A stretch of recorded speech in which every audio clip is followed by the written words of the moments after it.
Can never get the Twitter shit to go. All right, y'all already know the vibes, man. We here to watch this fucking debate, this political debate again. Round fucking two. Well, round one for Kamala, really. But let's see what we got here, VOP. Let's see what we got here. Let's see what we got here. You already know the vibes. You already know the vibes. We've, a number of Americans are from all walks of life are concerned about international affairs and some of these foreign policies crises spiraling completely out of control. I mean, we're witnessing some real tragedies in the Middle East and in Europe, and a colossal loss of life. And how Kamala Harris explains to the American people how she's going to get the world out of this predicament and navigate it. I think the American people deserve to hear that. Well, maybe we can pick up some of those thoughts with our guests in the studio here in just a moment. But Joe Grogan, appreciate your time. Thank you very much indeed. Thank you. And time for a quick break. Next on this Sky News special program, we'll hear from our expert panel here in the studio as we count down to the first live debate between Donald Trump and Kamala Harris.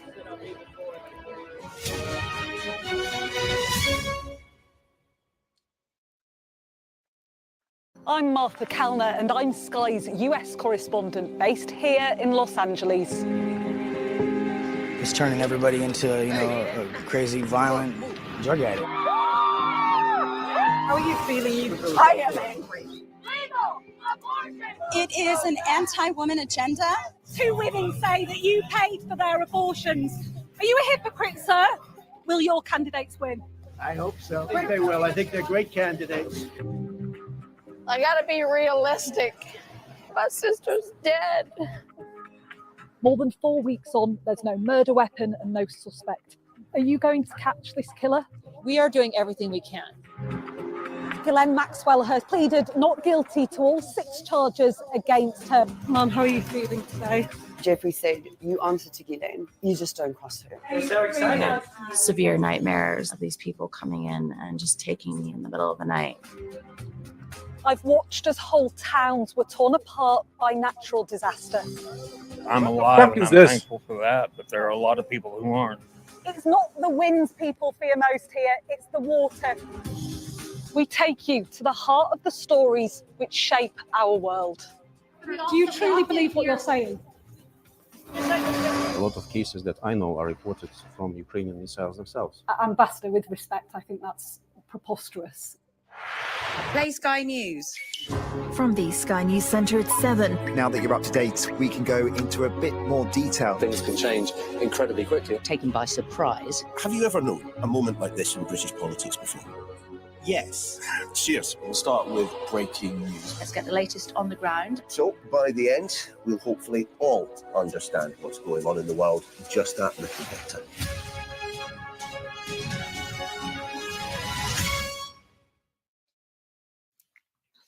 Welcome back. Just over 30 minutes to go. Let's return to our guests in the studio. That's John Scardino, Vice Chair of the Democrats Abroad UK, and also Greg Swenson, Chair of Republicans Overseas at UK. And Greg, we were just talking to Joe Grogan, and we were starting to talk to him about foreign policy and how that might feature tonight.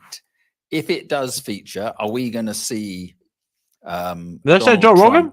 Being challenged on Ukraine and how he is apparently going to do much less for Ukraine? Yeah, well, he's definitely not, he hasn't been as vocal as Vice President Harris or Joe Biden about unquestioned support for Ukraine, or, as Biden says, as much as they need. Although Biden and Kamala's policy has been pretty incoherent. There's no end game. They haven't been consistent. They didn't give F-16s at the beginning, and they changed on that later. They restricted the Ukrainians on what they could do with the weapons. So what's important is to look back at what Trump has done. And I think Congressman Waltz said this earlier. During the Biden and Obama years, they gave blankets and non-lethal weapons to Ukraine. They were afraid to offend Putin, so they shipped those blankets and helmets to a U.S. airbase in Poland, and then trucked them in commercial trucks, not American flag trucks, to Kyiv. Now, that was possibly helpful. And then when Trump came in, it was Javelin missiles. And that was, lethal weapons, obviously. So, this is a difference between being, having deterrence or supporting and, ahead of the game. And so instead of waiting till there's a crisis. So Trump has done that very deliberately. I think he will again. So will he continue to I think he will. I think he will. He doesn't give that. Yeah, talk your shit, random white guy. End this war in 24 hours. So we've heard the sort of things that J.D. Vance has said. The focus needs to shift towards Asia. That's I think a policy that many Americans believe in, including Democrats. That that has to be. Obama called it the pivot. The pivot to Asia. So and that was a mistake. In retrospect, it was because he did it prematurely. He took his eye off the Middle East. He took his eye off Europe. Trump did not take his eye off the Middle East. Abraham Accords, peace and prosperity.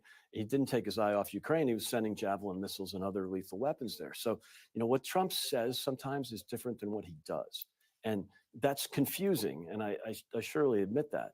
But I think what he's saying here is respect the American voter who's seen an open border and 10 million illegal migrants come in. At the same time, we're sending 60 billion to Ukraine. Yeah. So I think there has to be a little bit of balance there. John, what do you think Donald Trump, if he wins, will do on Ukraine? I mean, he said, as Yalda says, he says, I can sort it out in 24 hours. I mean, that is, exceedingly unlikely. Yes, like he did with North Korea. He sorted that out in 24 hours. What do you that think? Worked really well. What do you think he will do? Well, I'm not a foreign policy expert, and I should have said at the start that there's some restrictions on me because I'm a representative of the Democratic Party about what I can talk about foreign policy. What I do know is that the people who are experts in foreign policy, who have served with Donald Trump, have been running away from him very publicly in the last few days. Yeah, because the media makes him toxic. His former chief of staff, Mark Esper, the generals that have served under him have said not only is he not competent, but he is a danger to U.S. military interests into the security of America. So even his former vice president, Mike Pence, has said, I'm not supporting this guy. I'm not voting for this guy. So people that have a very close knowledge of Donald Trump have said he's unsuitable for the role of commander. How could he be a threat to our military when in 4 years we had no wars when he was president? Explain that. When I spoke to Tony Blinken today, I mean, he couldn't quite give us any real clarity as to what the Biden administration's Iran policy is, for example. I mean, just imposing sanctions, for example, cannot be an overall strategy. We're dealing with Iran, who is sending ballistic missiles to the Russians and also sending missiles to the likes of Hamas and Hezbollah. Trump's policy, as I recall, was just to say no and to bail out of anything that the previous president had done. And I think that was a big mistake. So he has got to come up with some more coherent policies. I hope that we'll see some of that tonight. Maybe we won't. He, as your previous guest said, he is very much of a showman. So it could be that the Trump that shows up tonight is going to be the one who glosses over some of these things that are very substantive and people want to hear about. Yeah, well, we'll have to see how these policies evolve under both of these administrations, but also tonight in the debate. Right, time for a quick break now. Next on this Sky News special program, we will be live at a watch party in California, Kamala Harris's home state, as we get closer to that debate tonight. The pictures you're seeing there is the spin room in Philadelphia, a city that is set for a very big moment in this campaign.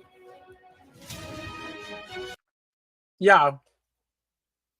Trump is smoking her. Watch.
Yo, what is this? What is this, bro? Let's get this fucking debate going, y'all. This is boring as fuck. Oh my god. All right.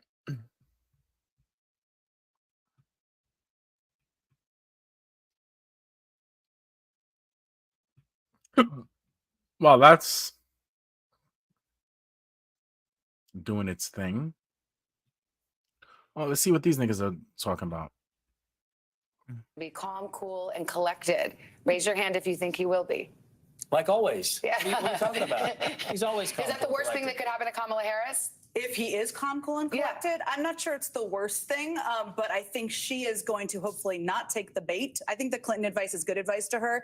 Don't take the bait. Try to bait him a little bit. That would be a win for her. All right, Hogan and Jen, thank you very much. Both veterans of the White House. Coming up, we've got Steve Kornacki here to break down where this race stands. Spoiler alert, it's very, very tight, and how tonight's debate could shake things up. We're back right after this. Oh my god.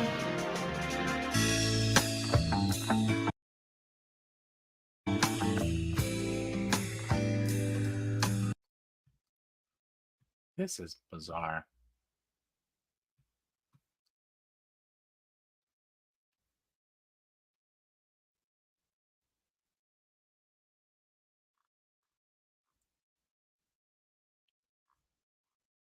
That's crazy. Not one of the lives are on the trending.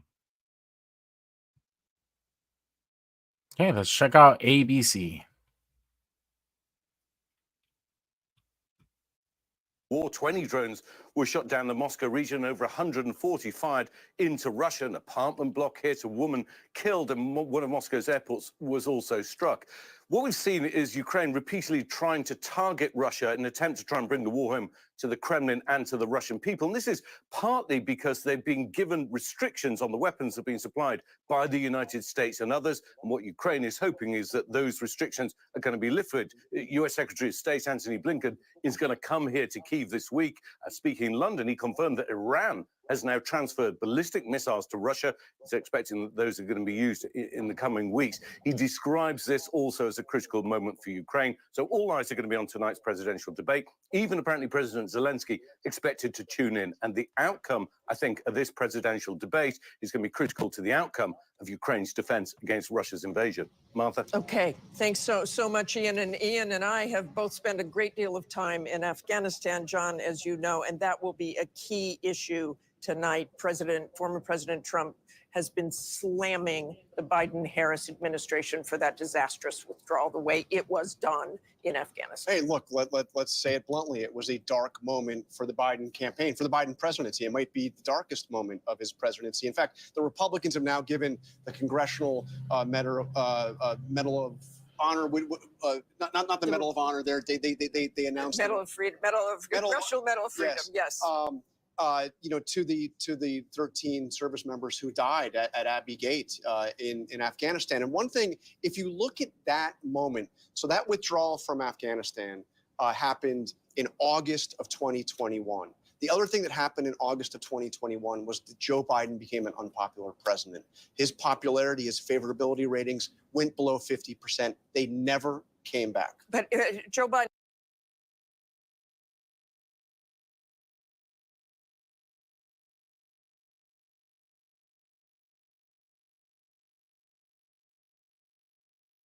as a key issue also for Kamala Harris, and a very, very fine line she has to walk. A very fine line. And this is one of those rare issues where she is taking a notably different tone from the president. She has been much more forceful in speaking out about the humanitarian crisis in Gaza, stressing, yes, of course, Israel has a right to defend itself, but saying Palestinians also have the right to dignity, security, and freedom. Now, policy-wise, she is largely vowing to continue the policies of the Biden administration, but there is no question on this issue, she is facing the most pressure from Democratic voters. I've been at nearly every Harris rally so far, and at almost every one, she is interrupted by protesters eager to make their voices heard on it. They will be listening closely. Very strong voting bloc there too, Rachel. Yeah, they're going to be listening to that message. All right, so coming up, Senator Tom Cotton and Governor Josh Shapiro are standing by with just about 20 minutes until the debate. Stay with us.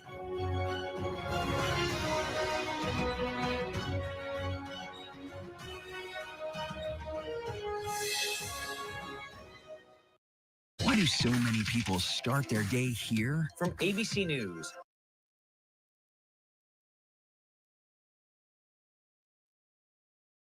Not even going to be even that big of a moment, but it will probably be just some pause or something that she's going to, have to think and, try to, because it is live.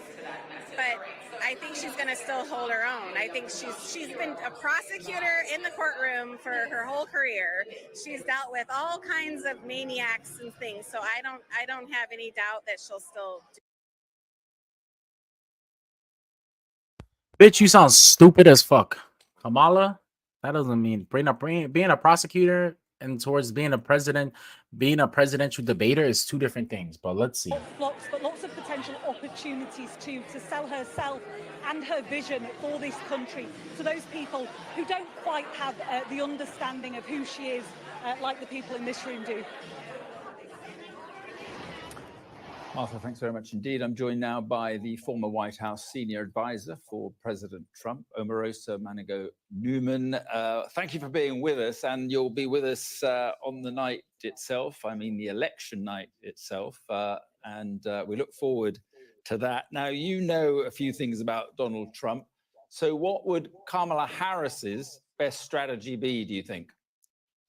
Well, Mark, I've been with Donald Trump on a couple of these debates and helped to prep him and advise him ahead of these debates. And tonight is a high stakes night for both candidates. Now, a lot of attention will be focused on Kamala Harris's performance, and this is a crucial night for her. But as someone who used to live in California for 15 years and had a chance to actually vote for Kamala Harris, I can tell you that she is equipped for this moment. Now, there have been moments in the last 51 days of her candidacy, it's still in its infancy, where we have wanted more from Kamala Harris. Well, tonight is the night for her to deliver, for voters to get to know her. It's crucial that she explains her position. She clarifies those pivots, and some would say where she flip-flopped on certain key issues. But I've seen her in action, and I think that she'll surprise a lot of people who underestimated the vice president. Of course, the risk is that Donald Trump gets to define Kamala Harris rather than Kamala Harris defining herself. Yeah, he's not that disciplined. I mean, it'll be very surprising that if he's able to show any type of constraint.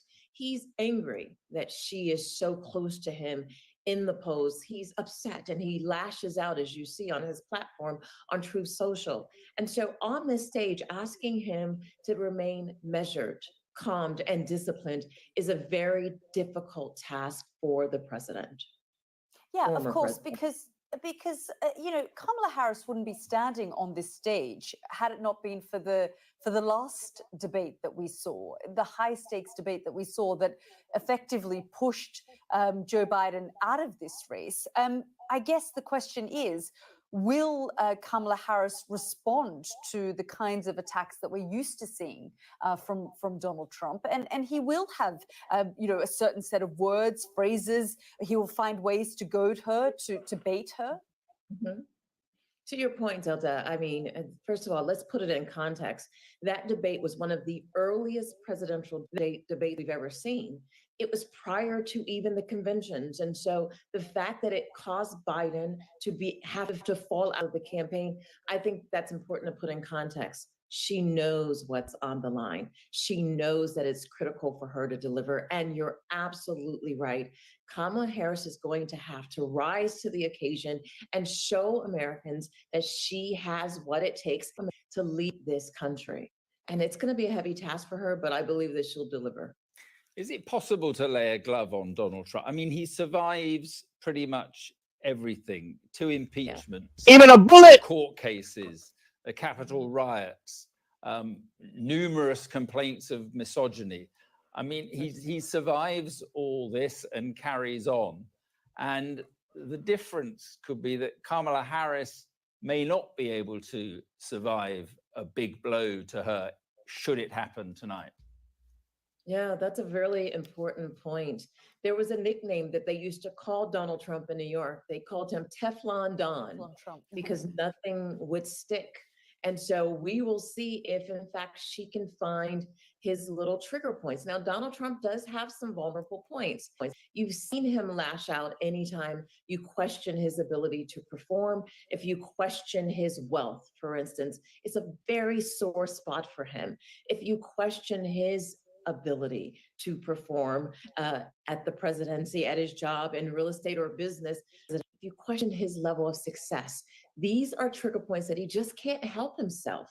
He will lash out at her if she touches on any one of those issues, particularly questions about his wealth. Yeah, I mean, Omarosa, when we think about the last couple of months, I mean, they have been extraordinary. An assassination attempt, you know, the Republican National Convention, where Donald Trump looked like he was 15 more marching minutes, towards y'all. some kind of victory.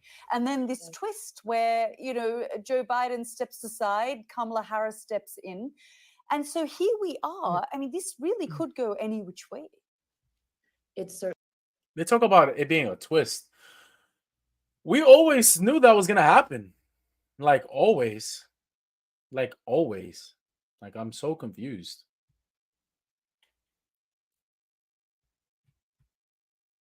Recovered, and within 48 hours, he squandered that empathy that America had for him. If there is some way that he can remind Americans that he did survive that harrowing account, then certainly maybe he can tap into some of their sympathies. But I don't think that that's where Donald is going to go. Donald is going to nail her on being the border czar. Donald is going to nail her on their withdrawal, right? Donald is going to try to find these weaknesses that his advisors have tried to get him to remain and focus on. But in true Donald Trump style, I have seen that in these situations, he just isn't able to stay on track. We'll just have to see if he's able to do so tonight. Yeah, absolutely. All right. Well, look, we may talk to you later, possibly, if not, certainly on election night itself. Marissa, thanks very much indeed. Thank you.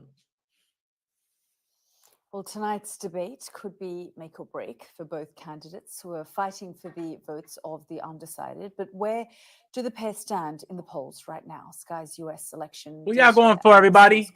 Trump or Kamala? Let's have a look. Or Donald or This has been a Kamala? very unusual presidential election for lots of reasons. One of the really weird things about it is that one of the candidates, Kamala Harris, has barely been in it for any length of time at all. Normally, they might have a year or so to bed in. And as a result, let's have a look at our poll tracker here. As a result, we have perhaps less data than we normally would, but we do have some, particularly on this question around net favorability, i.e., do American voters like either Kamala Harris or Donald Trump? You basically get all of the people that do like them, and you take away that number from the number of the people who dislike them, and then you get net favorability. And you can see we've got this particular bit of data, long time horizon, all the way back to January and before that as well. And one thing you will perhaps notice is that neither Kamala Harris nor Donald Trump have been terribly popular with the American electorate. They're both sort of bumping along the bottom here in terms of net unfavorability. Yeah, but you see how Trump's is going up and Kamala is going down. Just saying. And Trump's is going spiking dramatically up, while Kamala's is spiking dramatically down. Now, this isn't stocks and all that stuff, but I'm just saying. And yet, then something rather miraculous happens, and we've seen it unfold in the last month or so, around this time here in late July, early August, when Joe Biden steps down. It's almost like there was a kind of collective sigh of relief from the American public, who have been yearning for, crying out for, a different choice other than Biden, Trump all over again, and are intrigued by Kamala Harris. So she has this golden Democratic National Convention. She enjoys some fantastic media coverage, and her net favorability, guess what, goes up. More American voters decide that actually we quite like the look of Kamala Harris after all. And so you can see she's been enjoying for the last month or so a significant margin, a significant gap here between Donald Trump's favorability number and Kamala Harris. And yet, just in the last couple of weeks or so, the latest data, there is just the sort of first glimmers that perhaps this might not sustain. That after that sort of post-convention glow that she's enjoyed, that some of that sheen is starting to come off, and Kamala Harris's unpopularity or popularity is starting to decline, and Donald Trump's is starting to go up. Perhaps Donald Trump's attack on her as being too liberal, too left-wing, and so on, is starting to cut through with the American public. One real source of optimism for Harris, though, in what and one of the reasons this debate is so important, is that most Americans still feel that they don't know that much about her, whereas they know loads and loads about Donald Trump. Everyone's got an opinion on Donald Trump. Kamala Harris still remains a relatively unknown quantity. So if she can introduce herself to the country in this debate, then she still has a good chance. It's one of the many reasons this debate is going to be unusually pivotal and crucial for the Harris campaign. Lewis Goodall there. Let's return for a final time before the debate to John Scardino, Vice Chair of Democrats Abroad UK, and also Greg Swenson, Chair of Republicans Overseas UK. And Greg, we heard Lewis speak there about immigration, and it's clear that Trump will go for Kamala Harris on that. Yeah, and he probably should, because it's the second highest issue for American voters, right? And as I said earlier, he's leading on both the first and second issue, inflation and the border. And it's something that he had handled quite well in his term. So he can look to that. He can compare his record. If this becomes a referendum on his administration versus the Biden-Harris administration on the border, he wins that argument. That's why he's polling, 10 to 20 on that issue. I mean, the Democrats say that Trump voted or persuaded the Republicans to vote down the border security bill. There was a handful of Republicans that voted for that, because there is an argument, and I talked to Dan Crenshaw about this, that I just wanted something. I wanted something to pass to change the momentum. However, there are such flaws in that argument. Their argument was, if the crossings are reach 5,000, then we'll shut the border. How about just shut the border, right? So, and Barack Obama's Homeland Security chief argued and did a decent job, at least, trying to convince Obama that if the daily count hit 1,000, that's a crisis. And then Biden proposes 5,000 a day coming across the border. That's not closing the border. That's crazy. John, I would just bring you into this Thank because I may have a different opinion. Because Kamala Harris has been labeled, and Donald Trump is great at labels. He's described her as the border czar, and almost as though this whole crisis falls at her sort of feet. How would you respond to all I think it's an issue that is very revealing about Donald Trump, because this bill that Greg was just outlining really gave an awful lot to the most conservative Republicans in Congress, and it delivered a lot of the things that they had been pushing for. It was led by one of the most conservative evangelical Republicans from the state of Oklahoma, a very conservative state. And the Democrats went an awful long way to try to get a bill done. Donald Trump did come in and he said, no, I want this issue to run on. You got to kill this bill. And all of a sudden the Republicans were running away from it. So it's a real pity that it happened. That bill gave the funding to finish building Trump's wall. It would have provided more enforcement staff at the border, and it would have provided more immigration officials to find immigrants in the country and deport those who are there illegally. So those are just some of the things this bill would have done, and in a very cynical. Yeah, real quick, if you want to know what's really happening in the border, you should go on Google or go on YouTube and type in State Trooper Fresh and Fit. A state trooper goes on Fresh and Fit, and he a border patrol person actually goes on Fresh and Fit, and he actually starts talking about what's really happening in the border. Whereas when Trump was in president, and how the border was handled and how now it is. And yeah. For what's proposed this bill that's still going to let 5,000 a day in, it's just cynical, and it's a horrible tragedy what they've done. I would just say it had been 4 decades, 40 years since any substantial immigration reform bill has passed. There have been several attempts, so I don't think there was any wait. I think that trying to get the support and initiative going to get it through took an awful lot of effort, and it was led by Republicans. But the count was down to the 40-year low in Trump's term, by the end of his term. And so, it's cynical that they I'm tired of hearing these niggas talk about the border. Very difficult to get him to focus on what Joe Biden might or might not do. Chris in that first Christie! debate. And I think his performance in part reflected that. So the question's going to be, is what he's saying publicly what he really believes? We know that often with Donald Trump, that's performance. But I will tell you that in his 2016 prep, he was serious about getting ready for Hillary Clinton. In his 2020 debate prep, he was completely unserious about getting ready for Joe Biden. I think performances in both those debates reflected that approach. All right, Chris Christie, you'll be watching with us. Martha?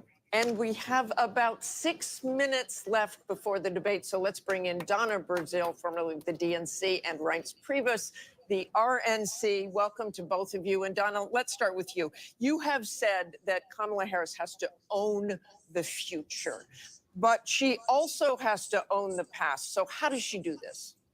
It's quite easy because I do believe that in talking about the future, you draw from your past. You draw from your past experiences. She draws from how she was raised, the values that was instilled in her as a young lady. Look, she is steady on her feet, still in her resolve. And tonight she should talk to the American people, sit in their living rooms, go to their kitchen table and say, look, I have some ideas that I want to share with you. There's so much that we have done together over the last 4 years, but here's what I think we can do together over the next 4 years. Be positive in her approach and really remind the American people that we don't want to go back to the chaos and the confusion, the disaster that made, of course, the American people go out in droves in 2020 to fire the former president. Say, I want to be a president that lead all Americans. I want to keep us strong and secure. And here's the plan that I want to share with you tonight. And Donna, I of course meant Biden. She has to own up to the Biden administration's any mistakes they made too, and Donald Trump is going to go after her on that. You know, Martha, they made mistakes. Donald Trump and Mr. Pence made mistakes. But you know what? If we focus on our mistakes, we won't focus on all of the good things that we could do together as Americans. I do believe there's something to say about people who are now able to work. The people who can buy their insulin without paying over $1,000, $35. There's so much good that she can talk about from the visits that she's made to small towns across this country, large cities across the country. Bring us together. The American people want to be led into the future, not dragged back to another era. And Reince, I want your thoughts on, you've also prepped Donald Trump for debates back in 2016, I believe. What Donald Trump do you think we'll see tonight? Can he be disciplined about talking about policies and what kind of president he will be? Well, he certainly can be. I mean, the reality is Donald Trump doesn't have a lot to lose tonight. I mean, his support has always been almost unmovable. So the second piece is the honeymoon, I think, is over for Kamala Harris. And you all kind of touched on it with Donna. Kamala Harris has to answer for the state of the economy that she took a role in the Biden administration, the border, you know, her past positions on decriminalizing the border, decriminalizing certain drugs, what her role minutes, in y'all. Afghanistan. So really, the spotlight is on Kamala Harris tonight because she played a role in the Biden administration. She wants to act like she's not an incumbent. So this is where the focus is going to be. And she's got a lot to answer for tonight. And I think that's where Donald Trump's focus will be and where it actually should be tonight. Well, one of the things he wants to do is have female voters look at him.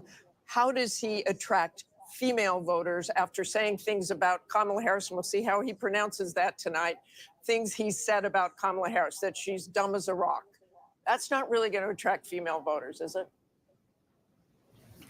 Yeah, no, it won't. But I also think that just like he did in the first debate against Joe Biden, I think the formula here is to constantly tie Kamala Harris to the Biden administration, which is where Trump is winning against her on the economy, inflation, and all these other problems that we're having, and then sit back and let her talk. Let her explain herself, her past positions, current positions. How does she feel about how Biden has done on the economy? How does she feel about the border? Well, then turn it over and let her talk.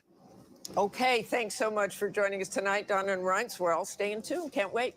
And I have to say, as we are just a couple of less than 2 minutes away, this is such an extraordinary moment, and especially, Rachel, when you consider that these two people that have been the center of our lives for the last 2 months have never met each other. Have never even met each other. And Harris said, if you got something to say it to my face. The question tonight, does Donald Trump actually go there? He's questioned her racial identity. He's questioned her intelligence as well. Or does he stick to the issues? Look, this is the largest audience they're likely going to have in this race. It will be interesting to see if Harris can make clear the stark choice before voters. And where does she decide to land her punches? She can punch hard. Can she do that while rising above the needling coming her way? But first and foremost, are we going to see a handshake when the two of them meet for the first time? We didn't back in 2016 when I did that debate. We'll stand by to see that tonight. But the first time, side to side. Listen, everybody's talking about, oh, does she have to punch down? This is like a Mayweather fight, bro. If you're gonna beat somebody that's basically a master at this, you can't play their game. You have to make them play yours. It's super factual. Like, that's the only way Kamala wins. If she makes Trump play her game, not her playing Trump's game, because that's not gonna get you anywhere. Literally, you'll be an amateur fighter going up against a fucking undisputed knockout champion, pound for pound. You know, in that metaphor. Like, she has to play her own game, and she has to make Trump play her game. The best way. Full counter that shit, bro. Between Vice President Kamala Harris and former President Donald Trump. Their first face-to-face meeting in this presidential election. Their first face-to-face meeting ever. A historic race for president upended just weeks ago. President Biden withdrawing after his last debate. Donald Trump now up against a new opponent. The candidates separated by the smallest of margins, essentially tied in the polls nationally and in the key battlegrounds, including right here in Pennsylvania, all still very much in play. The ABC News presidential debate starts right now. This is an ABC News special. The most consequential moment of this campaign. Kamala Harris. Together, we will chart a new way forward. Donald Trump. We will soon be a great nation again. Face to face. Historic. The ABC News presidential debate. Here now, David Muir and Lindsay Davis. Go. Showtime! And thank you for joining us for tonight's ABC News presidential debate. We want to welcome viewers watching on ABC and around the world tonight. Vice President Kamala Harris and President Donald Trump are just moments away from taking the stage in this unprecedented race for president. And I'm Lindsay Davis. Tonight's meeting could be the most consequential event of their campaigns, with Election Day now less than 2 months away. For Vice President Kamala Harris, this is her first debate since President Biden withdrew from the race on July 21st. Of course, that decision followed his debate against President Donald Trump in June. Since then, this race has taken on an entirely new dynamic. And that brings us to the rules of tonight's debate. 90 minutes with 2 commercial breaks. No topics or questions have been shared with the campaigns. The candidates will have 2 minutes to answer questions, and this is the clock. That's what they'll be seeing. 2 minutes for rebuttals and 1 minute for follow-ups, clarifications, or responses. Their microphones will only be turned on when it's their turn to speak. No pre-written notes allowed. There is no audience here tonight in this hall at the National Constitution Center. This is an intimate setting for 2 candidates who have never met. I wonder why they set it up like that. Coin toss, he chose to deliver the final closing statement of the evening. Vice President Harris selected the podium to the right. So let's now welcome the candidates to the stage. Vice President Kamala Harris and President Donald Trump.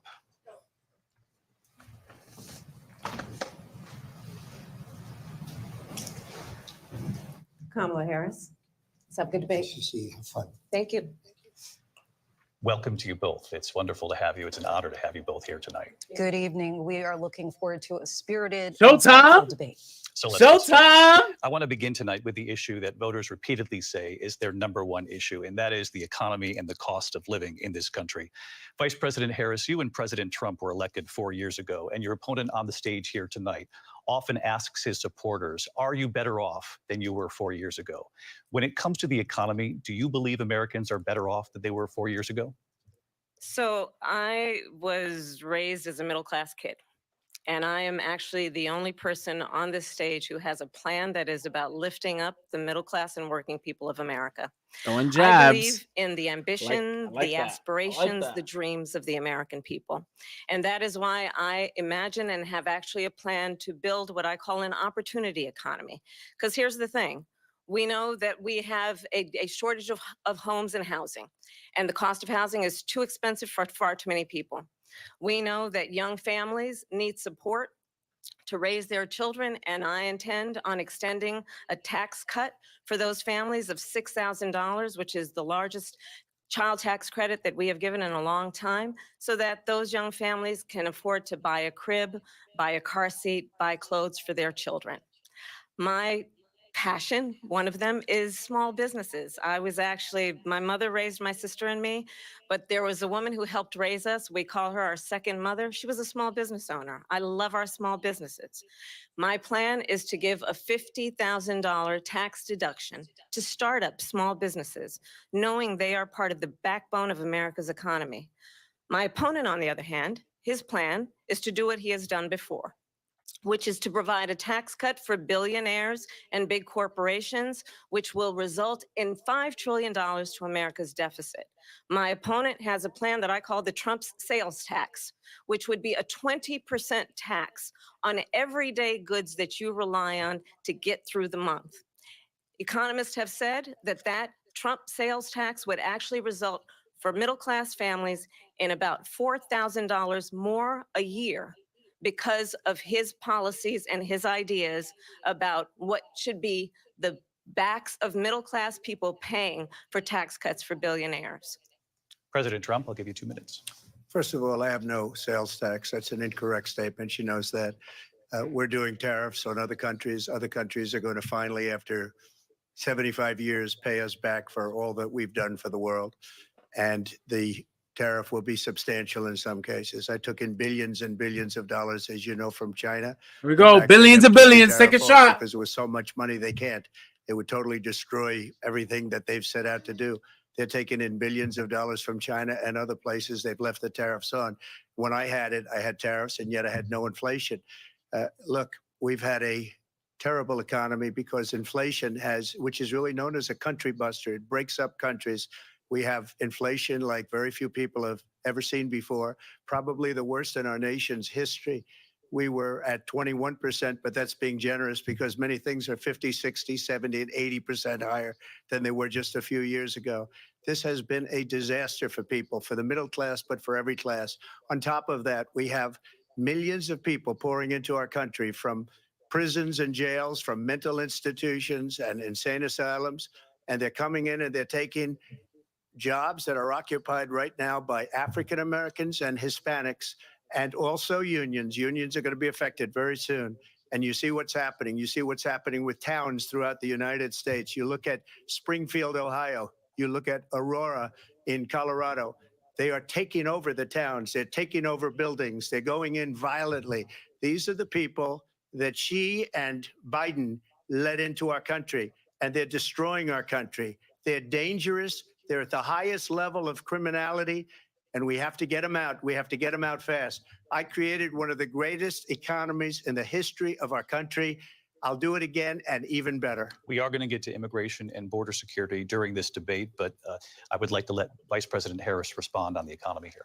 Well, I would love to. Let's talk about what Donald Trump left us. Donald Trump left us the worst unemployment since the Great Depression. Donald Trump left us the worst public health epidemic in a century. Donald Trump left us the worst attack on our democracy since the Civil War. And what we have done is clean up Donald Trump's mess. What we have done and what I intend to do is build on what we know are the aspirations and the hopes of the American people. But I'm going to tell you all in this debate tonight, you're going to hear from the same old tired playbook, a bunch of lies, grievances, and name calling. What you're going to hear tonight is a detailed and dangerous plan called Project 2025 that the former president. There you go. Look at her. She's playing her game. Good job, I believe Kamala. very strongly that the Or American Kamala. people Whatever, want however a you pronounce it. president who understands the importance of bringing us together, knowing we have so much more in common than what separates us. And I pledge to you to be a president for all Americans. President Trump will give you a minute here to respond. Number one, I have nothing to do, as you know, and as she knows better than anyone, I have nothing to do with Project 2025. That's out there. I haven't read it. I don't want to read it purposely. I'm not going to read it. This was a group of people that got together. They came up with some ideas, I guess some good, some bad. but it makes no difference. I have nothing to do. Everybody knows I'm an open book. Everybody knows what I'm going to do. Cut taxes very substantially and create a great economy like I did before. We had the greatest economy. We got hit with a pandemic. And the pandemic was not since 1917, where 100 million people died, has there been anything like it. We did a phenomenal job with the pandemic. We handed them over a country where the economy and where the stock market was higher than it was before the pandemic came in. Nobody's ever seen anything like it.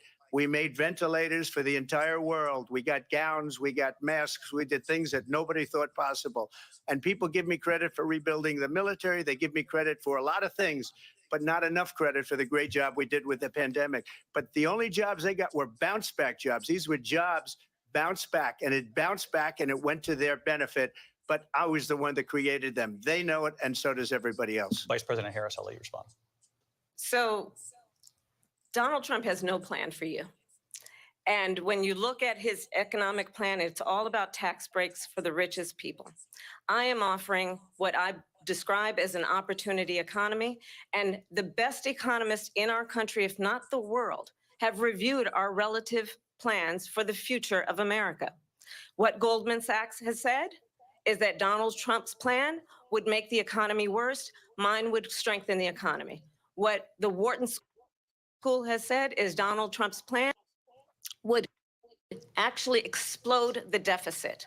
16 Nobel laureates have described his economic plan as something that would increase inflation and by the middle of next year would invite a recession. You just have to look at where we are and where we stand on the issues. And I'd invite you to know that Donald Trump actually has no plan for you because he is more interested in defending himself than he is in looking out for you. It's just a soundbite. They gave her that to say. Look, I went to the Wharton School of Finance, and many of those professors, the top professors, think my plan is a brilliant plan. It's a great plan. It's a plan that's going to bring up our worth, our value as a country. It's going to make people want to be able to go and work and create jobs and create a lot of good, solid money for our country. And just to finish off, she doesn't have a plan. She copied Biden's plan, and it's like 4 sentences, like run, spot, run. 4 sentences that are just, oh, we'll try and lower taxes. She doesn't have a plan. Take a look at her plan. She doesn't have a plan. Mr. President, I do want to drill down on something you both brought up.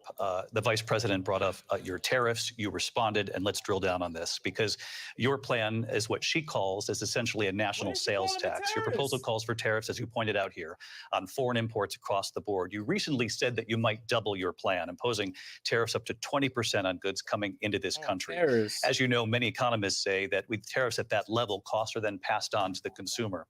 Vice President Harris has argued it'll mean higher prices on gas, food, clothing, medication, arguing it costs the typical family nearly $4,000 a year. Do you believe Americans can afford higher prices because of tariffs? They're not going to have higher prices. What's going to have and who's going to have higher prices is China and all of the countries that have been ripping us off for years.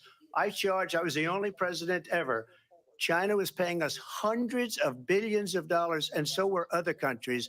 And, you know, if she doesn't like them, they should have gone out and they should have immediately cut the tariffs. But those tariffs are there 3.5 years now under their administration. We are going to take in billions of dollars, hundreds of billions of dollars. I had no inflation, virtually no inflation. They had the highest inflation perhaps in the history of our country because I've never seen a worse period of time. People can't go out and buy cereal or bacon or eggs or anything else. The people of our country are absolutely dying with what they've done.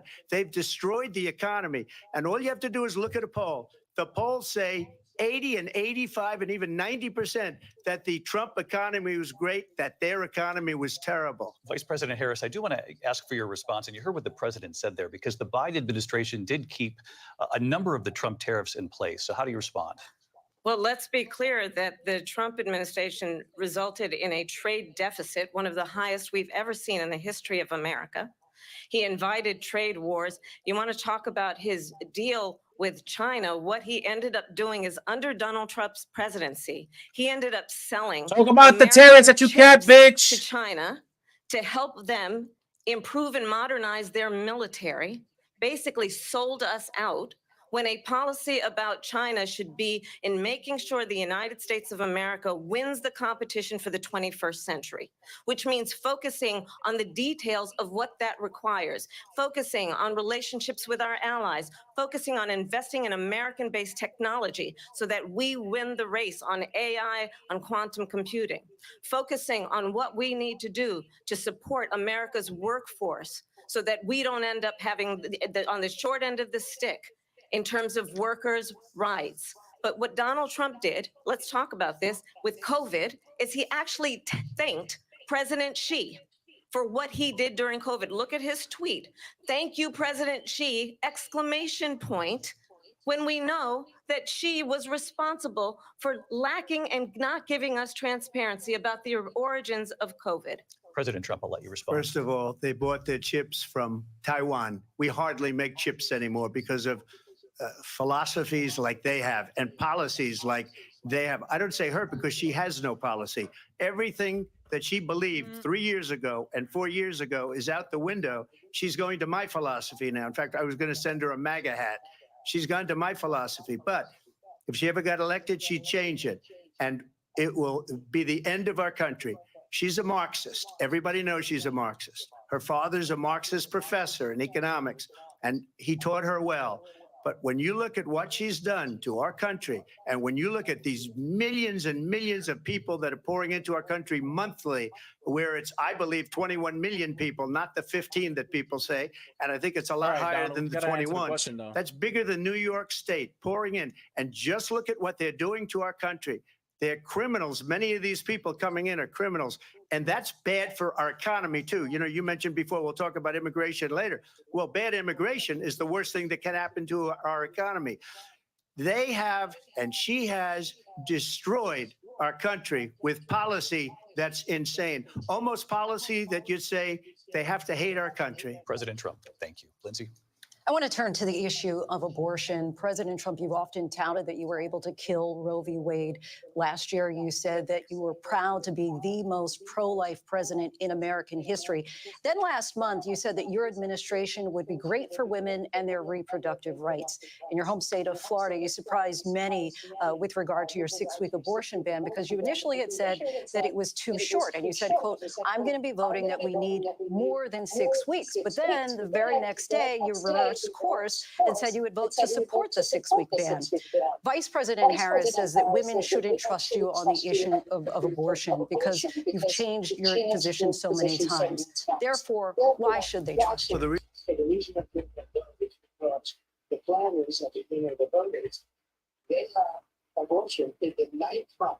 The governor of West Virginia, the previous governor of West Virginia, not the current governor, is doing an excellent job. But the governor before, he said the baby will be born and we will decide what to do with the baby. In other words, we'll execute the baby. And that's why I did that, because that predominates, because they're radical. The Democrats are radical in that. And her vice presidential pick, which I think was a horrible pick, by the way, for our country, because he is really out of it. But her vice presidential pick says abortion in the 9th month is absolutely fine. He also says execution after birth. It's an execution, no longer abortion, because the baby is born, is okay. And that's not okay with me, hence the vote. But what I did is something for 52 years they've been trying to get Roe v. Wade into the states. And through the genius and heart and strength of 6 Supreme Court justices, we were able to do that. Now, I believe in the exceptions for rape, incest, and life of the mother. I believe strongly in it. Ronald Reagan did also. 85% of Republicans do. Exceptions. Very important. But we were able to get it, and now states are voting on it. And for the first time, you're going to see, look, this is an issue that's torn our country apart for 52 years. Every legal scholar, every Democrat, every Republican, liberal, conservative, they all wanted this issue to be brought back to the states where the people could vote. And that's what happened. Now, Ohio, the vote was somewhat liberal. Kansas, the vote was somewhat liberal, much more liberal than people would have thought. But each individual state is voting. It's the vote of the people now. It's not tied up in the federal government. I did a great service in doing it. It took courage to do it. And the Supreme Court had great courage in doing it. And I give tremendous credit to those 6 justices. There is no state in this country where it is legal to kill a baby after it's born. Madam Vice President, I want to get your response to President Trump. Well, as I said, you're going to hear a bunch of lies, and that's not actually a surprising fact. Let's understand how we got here. Donald Trump hand-selected 3 members of the United States Supreme Court with the intention that they would undo the protections of Roe v. Wade. And they did exactly as he intended. And now in over 20 states, there are Trump abortion bans, which make it criminal for a doctor or nurse to provide health care. In one state, it provides prison for life. Trump abortion bans that make no exception even for rape and incest, which understand what that means. A survivor of a crime of violation to their body does not have the right to make a decision about what happens to their body next. That is immoral.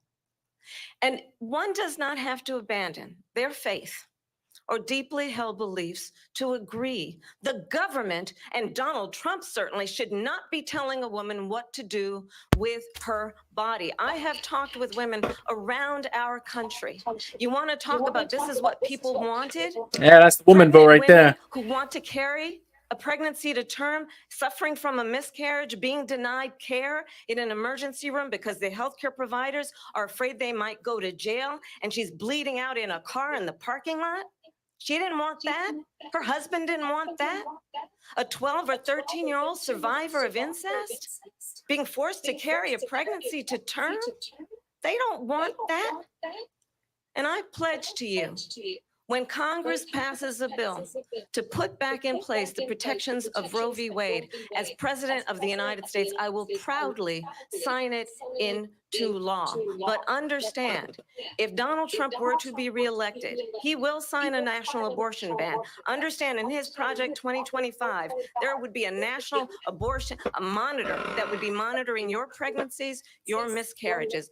I think the American people believe that certain freedoms, in particular the freedom to make decisions about one's own body, should not be made by the government. Thank you, Vice President Harris. Well, there she goes again. It's a lie. I'm not signing a ban, and there's no reason to sign a ban because we've gotten what everybody wanted.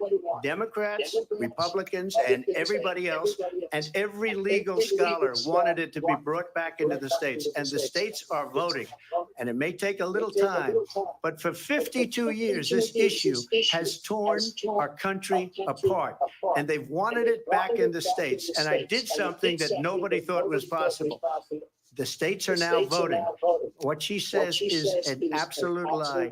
And as far as the abortion ban, no, I'm not in favor of abortion ban, but it doesn't matter because this issue has now been taken over by the states. Would you veto a national abortion ban if it came Well, I to your won't desk? have to because, again, two things. Number one, she said she'll go back to Congress. She'll never get the vote. It's impossible for her to get the vote, especially now with the 50-50 and essentially 50-50 in both Senate and the House. She's not going to get the vote. She can't get the vote. She won't even come close to it. So it's just talk. You know what it reminds me of when they said they're going to get student loans terminated, and it ended up being a total catastrophe. The student loans, and then her, I think probably her boss, if you call him a boss, he spends all his time on the beach. But look, her boss went out and said, we'll do it again. We'll do it a different way. And he went out, got rejected again by the Supreme Court. So all these students got taunted with this whole thing about this whole idea. And how unfair that would have been. Part of the reason they lost to the millions and millions of people that had to pay off their student loans. They didn't get it for free. But they were saying it's the same way that they talked about that they talk about abortion. But if I could just get a yes or no, because your running mate, J.D. Vance, has said that you would veto it if it did come to your desk. Well, I didn't discuss it with J.D. In all fairness, J.D. And I don't mind if he has a certain view, but I think he was speaking for me, but I really didn't. Look, we don't have to discuss it because she'd never be able to get it, just like she couldn't get student loans. They couldn't get student loans. They didn't even come close to getting student loans. They taunted young people and a lot of other people that had loans. They can never get this approved. So it doesn't matter what she says about going to Congress. So wonderful. Let's go to Congress, do it. But the fact is that for years, they wanted to get it out of Congress and out of the federal government. And we did something that everybody said couldn't be done. And now you have a vote of the people on abortion. Vice President Harris, I want to give you your time to respond, but I do want to ask, would you support any restrictions on a woman's right to an abortion? I absolutely support reinstating the protections of Roe v. Wade. And as you rightly mentioned, nowhere in America is a woman carrying a pregnancy to term and asking for an abortion. That is not happening. It's insulting. Who? When did she say that? And understand what has been happening under Donald Trump's abortion bans. Couples who pray and dream of having a family are being denied IVF treatments. What is happening in our country? Working people, working women who are working 1 or 2 jobs, who can barely afford childcare as it is, have to travel to another state to get on a plane sitting next to strangers to go and get the health care she needs. Barely can afford to do it, and what you are putting her through is unconscionable. And the people of America have not, the majority of Americans believe in a woman's right to make decisions about her own body, and that is why in every state where this issue has been on the ballot, in red and blue states both, the people of America have voted for freedom. Vice President Harris, Excuse me, I have to respond. Another lie. It's another lie. I have been a leader on IVF, which is fertilization. The IVF, I have been a leader. In fact, when they got a very negative decision on IVF from the Alabama courts, I saw the people of Alabama and the legislature 2 days later voted it in. I've been a leader on it. They know that, and everybody else knows it. I have been a leader on fertilization, IVF. And the other thing, you should ask, will she allow abortion in the 8th month, 9th month, 7th month? Come on. Okay, would you do that? Why don't you ask her Why- that question? why don't you That's answer the the problem. question? Would you Because veto? under Roe v. Answer Wade, the question, would you veto? you could do abortions in the 7th month, the 8th month, the 9th That's month, not true. and probably after birth. Just look at the governor, former governor of Virginia. The governor of Virginia said, we put the baby aside and then we determine what we want to do with the baby. President Trump, thank you. We're going to turn now to immigration and border security. We know it's an issue that's important to Republicans, Democrats, voters across the board in this country. Vice President Harris, you were tasked by President Biden with getting to the root causes of migration from Central America. We know that illegal border crossings reached a record high in the Biden administration. This past June, President Biden imposed tough new asylum restrictions. We know the numbers since then have dropped significantly. But my question to you tonight is, why did the administration wait until 6 months before the election to act? And would you have done anything differently from President Biden on this? So I'm the only person on this stage who has prosecuted transnational criminal organizations for the trafficking of guns, drugs, and human beings.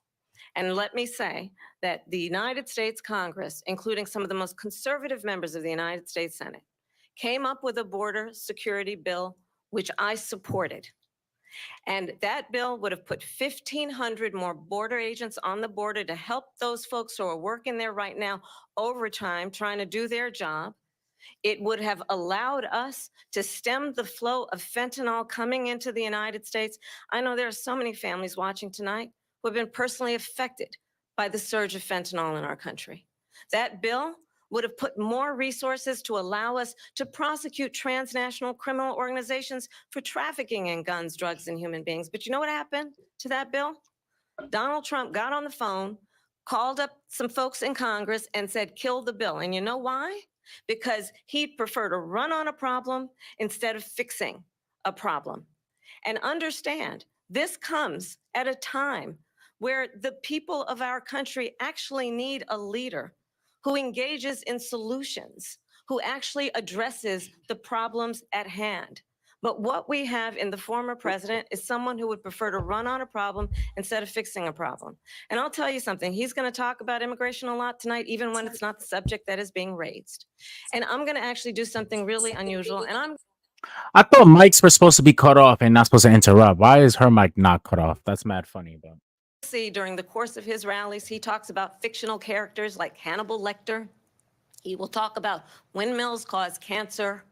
And what you will also notice is that people start leaving his rallies early out of exhaustion and boredom. And I will tell you, the one thing you will not hear him talk about is you. You will not hear him talk about your needs, your dreams, and your desires. And I'll tell you, I believe you deserve a president who actually puts you first. And I pledge to you that I will. Vice President Harris, thank you. President Trump, on that point, I want to get your response. Well, I would like to respond. Let me just ask, though, why did you try to kill that bill, and successfully so? That would have put thousands of additional agents and officers on the border. First, let me respond as to the Please. rallies. She said people start leaving. People don't go to her rallies. There's no reason to go. And the people that do go, she's bussing them in and paying them to be there and then showing them in a different light. So she can't talk about that. People don't leave my rallies. We have the biggest rallies, the most incredible rallies in the history of politics. That's because people want to take their country back. Our country is being lost. We're a failing nation. And it happened 3.5 years ago. And what's going on here, you're going to end up in World War III, just to go into another subject. What they have done to our country by allowing these millions and millions of people to come into our country, and look at what's happening to the towns all over the United States. And a lot of towns don't want to talk. It's not going to be Aurora or Springfield. A lot of towns don't want to talk about it because they're so embarrassed by it.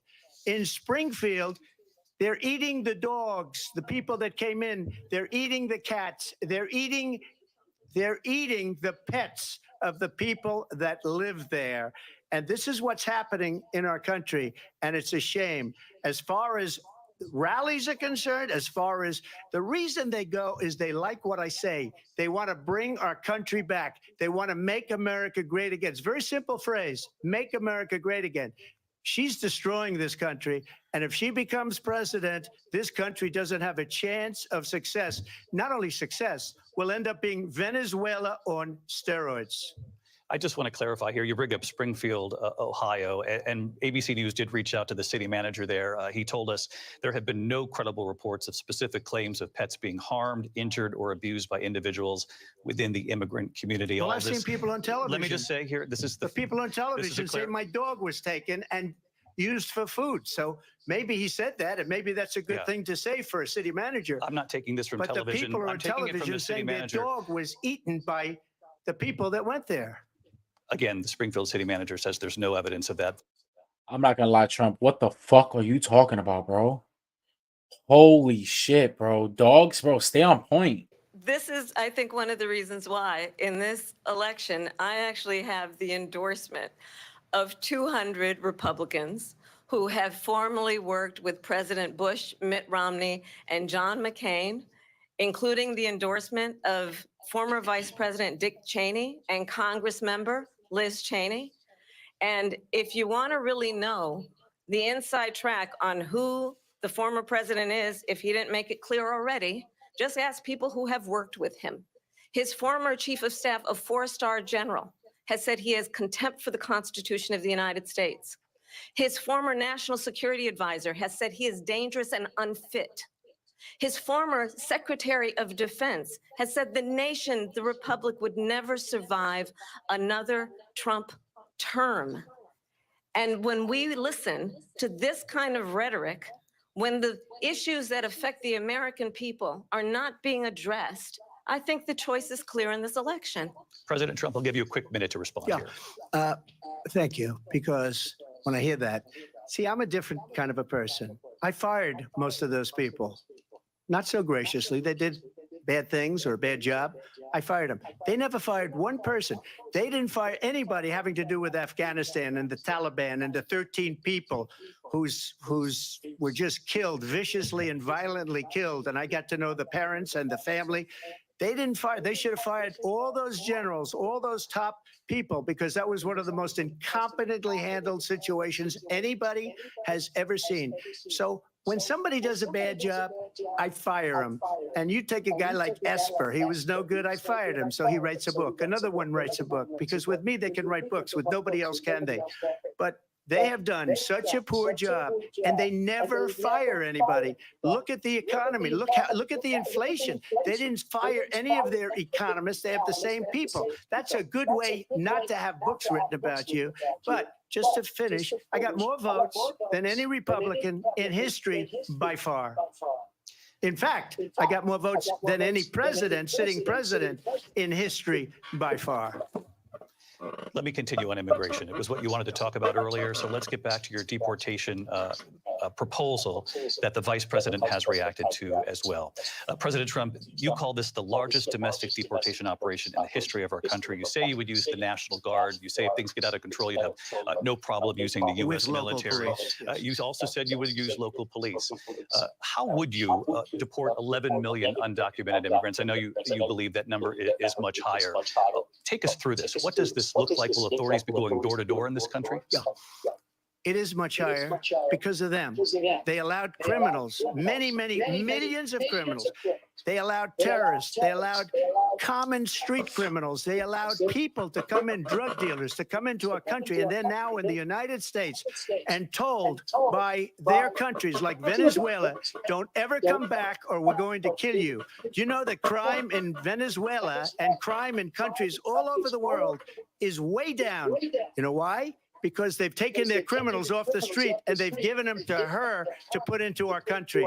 And this will be one of the greatest mistakes in history for them to allow.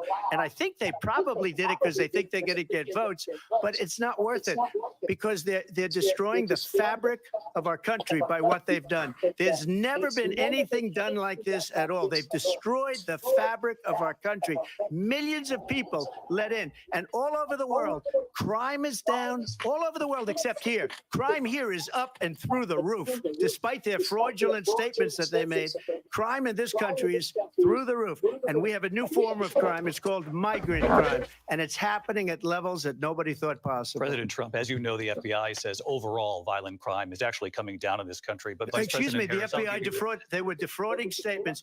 They didn't include the worst cities. They didn't include the cities with the worst crime. It was a fraud, just like their number of 818,000 jobs that they said they created turned out to be a fraud. President Trump, thank you. I'll let you respond, Vice President Harris. Well, I think this is so rich coming from someone who has been prosecuted for national security crimes, economic crimes, election interference, has been found liable for sexual assault, and his next big court appearance is in November at his own criminal sentencing. And let's be clear where each person stands on the issue of what is important about respect for the rule of law and respect for law enforcement. The former vice president called for defunding federal law enforcement, 45,000 agents, get this, on the day after he was arraigned on 34 felony counts. So let's talk about what is important in this race. It is important that we move forward, that we turn the page on this same old tired rhetoric and address the needs of the American people, address what we need to do about the housing shortage, which I have a plan for, address what we must do to support our small businesses, address bringing down the price of groceries. But frankly, the American people are exhausted with this same old tired playbook. Vice President Harris, thank you. Excuse me. Every one of those cases was started by them against their political opponent. And I'm winning most of them, and I will win the rest on appeal. And you saw that with the decision that came down just recently from the Supreme Court. I'm winning most of them. But those are cases, it's called weaponization. Never happened in this country. They weaponized the Justice Department. Every one of those cases was involved with the DOJ, from Atlanta and Fani Willis to the Attorney General of New York and the DA in New York. Every one of those cases. And then they say, oh, he's a criminal. They're the ones that made them go after me. By the way, Joe Biden was found essentially guilty on the documents case. And what happened in my documents case? They said, oh, that's the toughest of them all. A complete and total victory. 2 months ago, it was thrown out. It's weaponization, and they used it, and it's never happened in this country. They used it to try and win an election. They're fake cases. President Trump, thank you. A really quick response here, Vice President Harris, on this notion of weaponization of the Justice Department. Well, let's talk about extreme and understand the context in which this election in 2024 is taking place. The United States Supreme Court recently ruled that the former president would essentially be immune from any misconduct if he were to enter the White House again. Understand, this is someone who has openly said he would terminate, I'm quoting, terminate the Constitution of the United States, that he would weaponize the When did he say Department that? of Justice against his political enemies. Someone who has openly expressed disdain for members of our military. Understand what it would mean if Donald Trump were back in the White House with no guardrails, because certainly we know now the court won't stop him. We know J.D. Vance is not going to stop him. It's up to the American people Vice to President stop Harris, him. thank you. Lindsay? Vice President Harris, in your last run for president. This is the one that weaponized, not me. She weaponized. I probably took a bullet to the head because of the things that they say about me.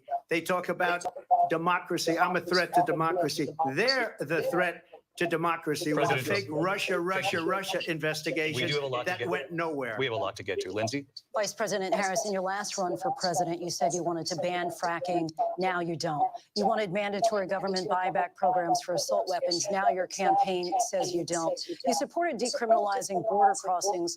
Now you're taking a harder line. I know you say that your values have not changed. So then why have so many of your policy positions changed? So my values have not changed, and I'm going to discuss every one of at least every point that you've made. But in particular, let's talk about fracking because we're here in Pennsylvania. I made that very clear in 2020. I will not ban fracking. I have not banned fracking as Vice President of the United States. And in fact, I was the tie-breaking vote on the Inflation Reduction Act, which opened new leases for fracking.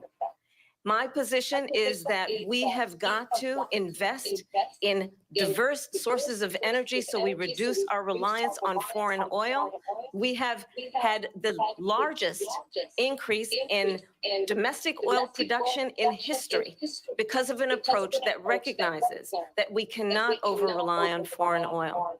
As it relates to my values, let me tell you, I grew up a middle-class kid raised by a hardworking mother who worked and saved and was able to buy our first home when I was a teenager. The values I bring to the importance of home ownership, knowing not everybody got handed $400 million on a silver platter and then filed bankruptcy 6 times, is a value that I bring to my work to say we are going to work with the private sector and home builders to increase 3 million homes, increase by 3 million homes by the end of my first term. My work that is related to having a friend when I was in high school who was sexually assaulted by her stepfather. And my focus then on protecting women and children from violent crime is based on a value that is deeply grounded in the importance of standing up for those who are most vulnerable. My work that is about protecting Social Security and Medicare is based on long-standing work that I have done, protecting seniors from scams. My values have not changed. And what is important is that there is a president who actually brings values and a perspective that is about lifting people up and not beating people down. And name-calling, the true measure of the leader is the leader who actually understands the strength is not in beating people down, it's in lifting people up. I intend to be that president.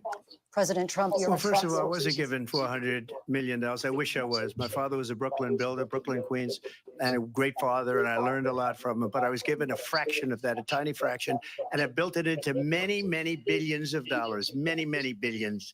And when people see it, they are even surprised. So we don't have to talk about that. Fracking, she's been against it for 12 years.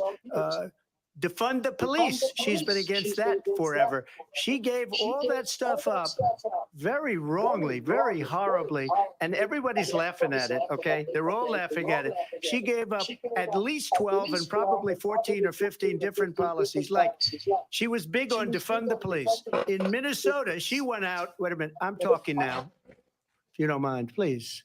Does that sound familiar? She went out.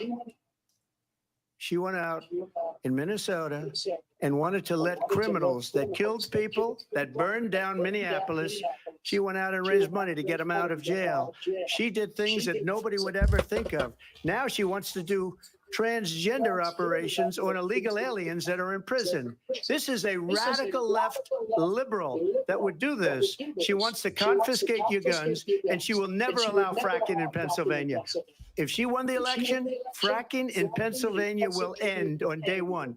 Just to finish one thing so important, in my opinion.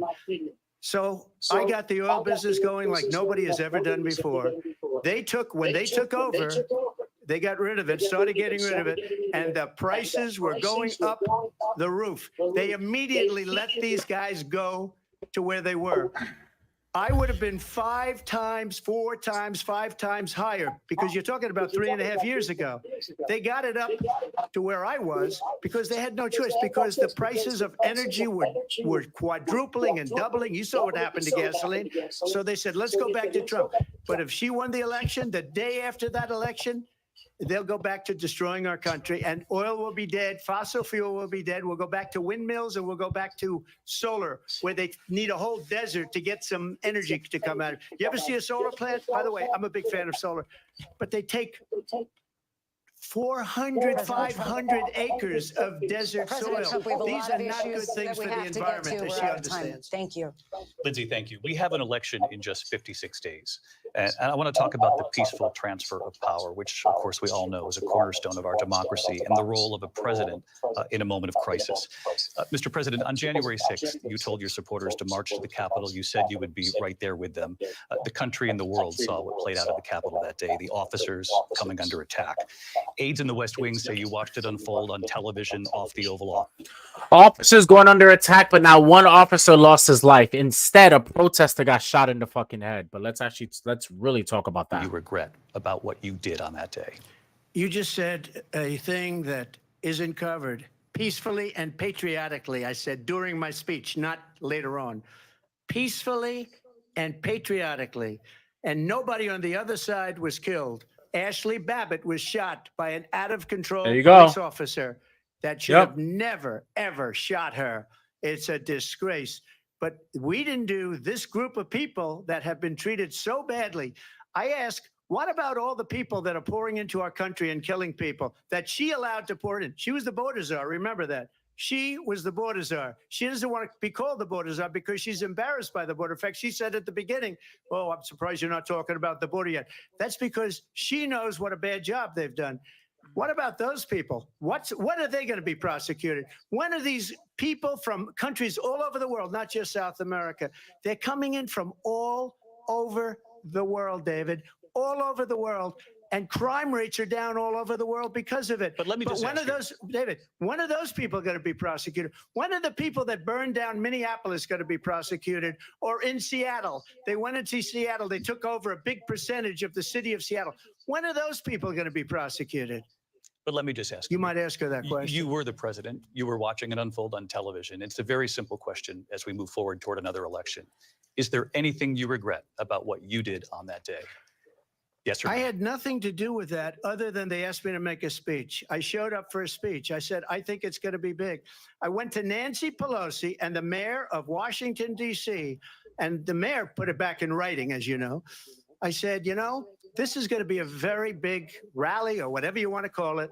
And again, it wasn't done by me. It was done by others. I said, I'd like to give you 10,000 National Guard or soldiers. They rejected me. Nancy Pelosi rejected me. It was just 2 weeks ago, her daughter has a tape of her saying she is fully responsible for what happened. They want to get rid of that tape. It would have never happened if Nancy Pelosi and the mayor of Washington did their jobs. I wasn't responsible for security. Nancy Pelosi was responsible. She didn't do her job. The question was about you as president, not about former Speaker Pelosi, but I do want Vice President Harris to respond here. I was at the Capitol on January 6th. I was the vice president-elect. I was also an acting senator. I was there. And on that day, the president of the United States incited a violent mob to attack our nation's capital, to desecrate our nation's capital. On that day, 140 law enforcement officers were injured and some died. And understand, the former president has been indicted and impeached for exactly that reason. But this is not an isolated situation. Let's remember Charlottesville, where there was a mob of people carrying tiki torches, spewing anti-Semitic hate. And what did the president then at the time say? There were fine people on each side. Let's remember that when it came to the Proud Boys, a militia, the president said, the former president said, stand back and stand by. So for everyone watching who remembers what January 6th was, I say, we don't have to go back. Let's not go back. We're not going back. It's time to turn the page. And if that was a bridge too far for you, well, there is a place in our campaign for you to stand for country, to stand for our democracy, to stand for rule of law, and to end the chaos, and to end the approach that is about attacking the foundations of our democracy because you don't like the outcome. And be clear on that point. Donald Trump, the candidate, has said in this election there will be a bloodbath if this and the outcome of this election is not to his liking. Let's turn the page on this. Let's not go back. Let's chart a course for the future and not go backwards to the past. Let me just follow up here. It was a different term, and it was a term that related to energy because they have destroyed our energy business. That was where bloodbath was. Also, on Charlottesville, that story has been, as you would say, debunked. Laura Ingraham, Sean Hannity, Jesse, all of these people, they covered it. If they go an extra sentence, they will see it was perfect. It was debunked in almost every newspaper, but they still bring it up, just like they bring 2025 up. They bring all of this stuff up. I ask you this, you talk about the Capitol. Why are we allowing these millions of people to come through on the southern border? How come she's not doing anything? And I'll tell you what I would do, and I would be very proud to do it. I would say we would both leave this debate right now. I'd like to see her go down to Washington, D.C. during this debate because we're wasting a lot of time. Go down to, because she's been so bad, it's so ridiculous. Go down to Washington, D.C. and let her sign a bill to close up the border because they have the right to do it. They don't need bills. They have the right to do it. The president of the United States, you'll get him out of bed. You'll wake him up at 4 o'clock in the afternoon. You'll say, come on down to the office. Let's sign a bill. If he signs a bill that the border is closed, all he has to do is say it to the Border Patrol, who are phenomenal. If they do that, the border is closed. Mr. Those President, people are killing many people, unlike J6. We talked immigration here tonight. I do want to focus on this next issue to both of you because it really brings us this into focus, truth in these times that we're living in. Mr. President, for 3.5 years after you lost the 2020 election, you repeatedly falsely claimed that you won, many times saying you won in a landslide. In the past couple of weeks leading up to this debate, you have said, quote, you lost by a whisker, that you, quote, didn't quite make it, that you came up a little bit short. I said that? Are you now acknowledging that you lost in 2020? No, I don't acknowledge that at all. But I you said did that say it. sarcastically. You know that. It was said, oh, we lost by a whisker. That was said sarcastically. Look, there's so much proof. All you have to do is look at it. And they should have sent it back to the legislatures for approval. I got almost 75 million votes, the most votes any sitting president has ever gotten. I was told if I got 63, which was what I got in 2016, you can't be beaten. The election, people should never be thinking about it. An election is fraudulent. We need two things. We need walls, and we have to have it. We have to have borders, and we have to have good elections. Our elections are bad. And a lot of these illegal immigrants coming in, they're trying to get them to vote. They can't even speak English. They don't even know what country they're in practically. And these people are trying to get them to vote. And that's why they're allowing them to come into our country. I did watch all of these pieces of video.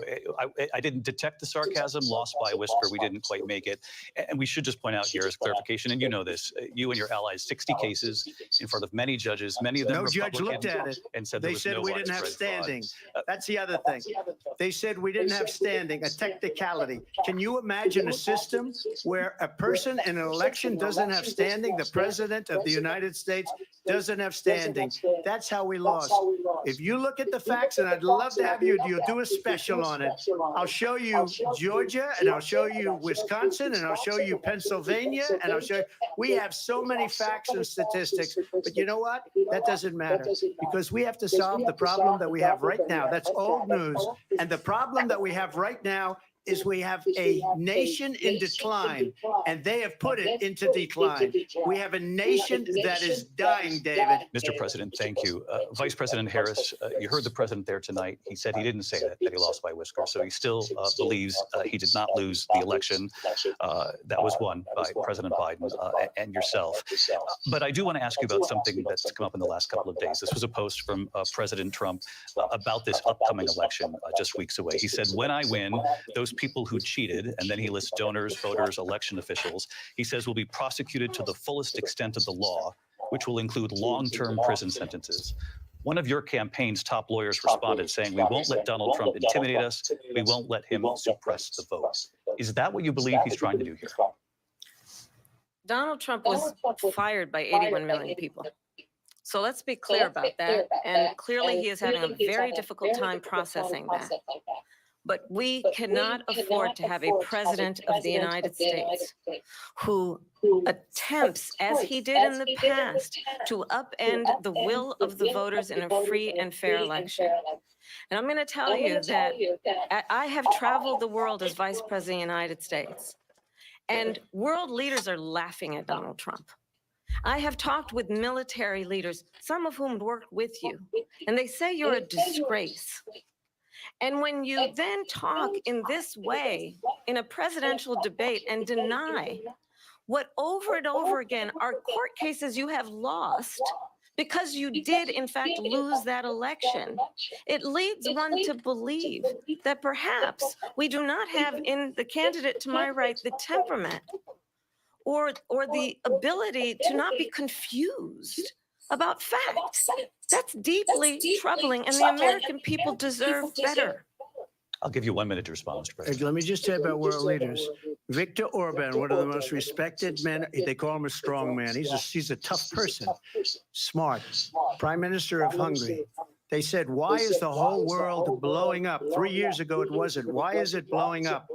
He said, because you need Trump back as president. They were afraid of him. China was afraid, and I don't like to use the word afraid, but I'm just quoting him. China was afraid of him. North Korea was afraid of him. Look at what's going on with North Korea, by the way. He said Russia was afraid of him. I ended the Nord Stream 2 pipeline, and Biden put it back on day one, but he ended the XL pipeline. The XL pipeline in our country, he ended that. But he let the Russians build a pipeline going all over Europe and heading into Germany, the biggest pipeline in the world. Look, Viktor Orban said it.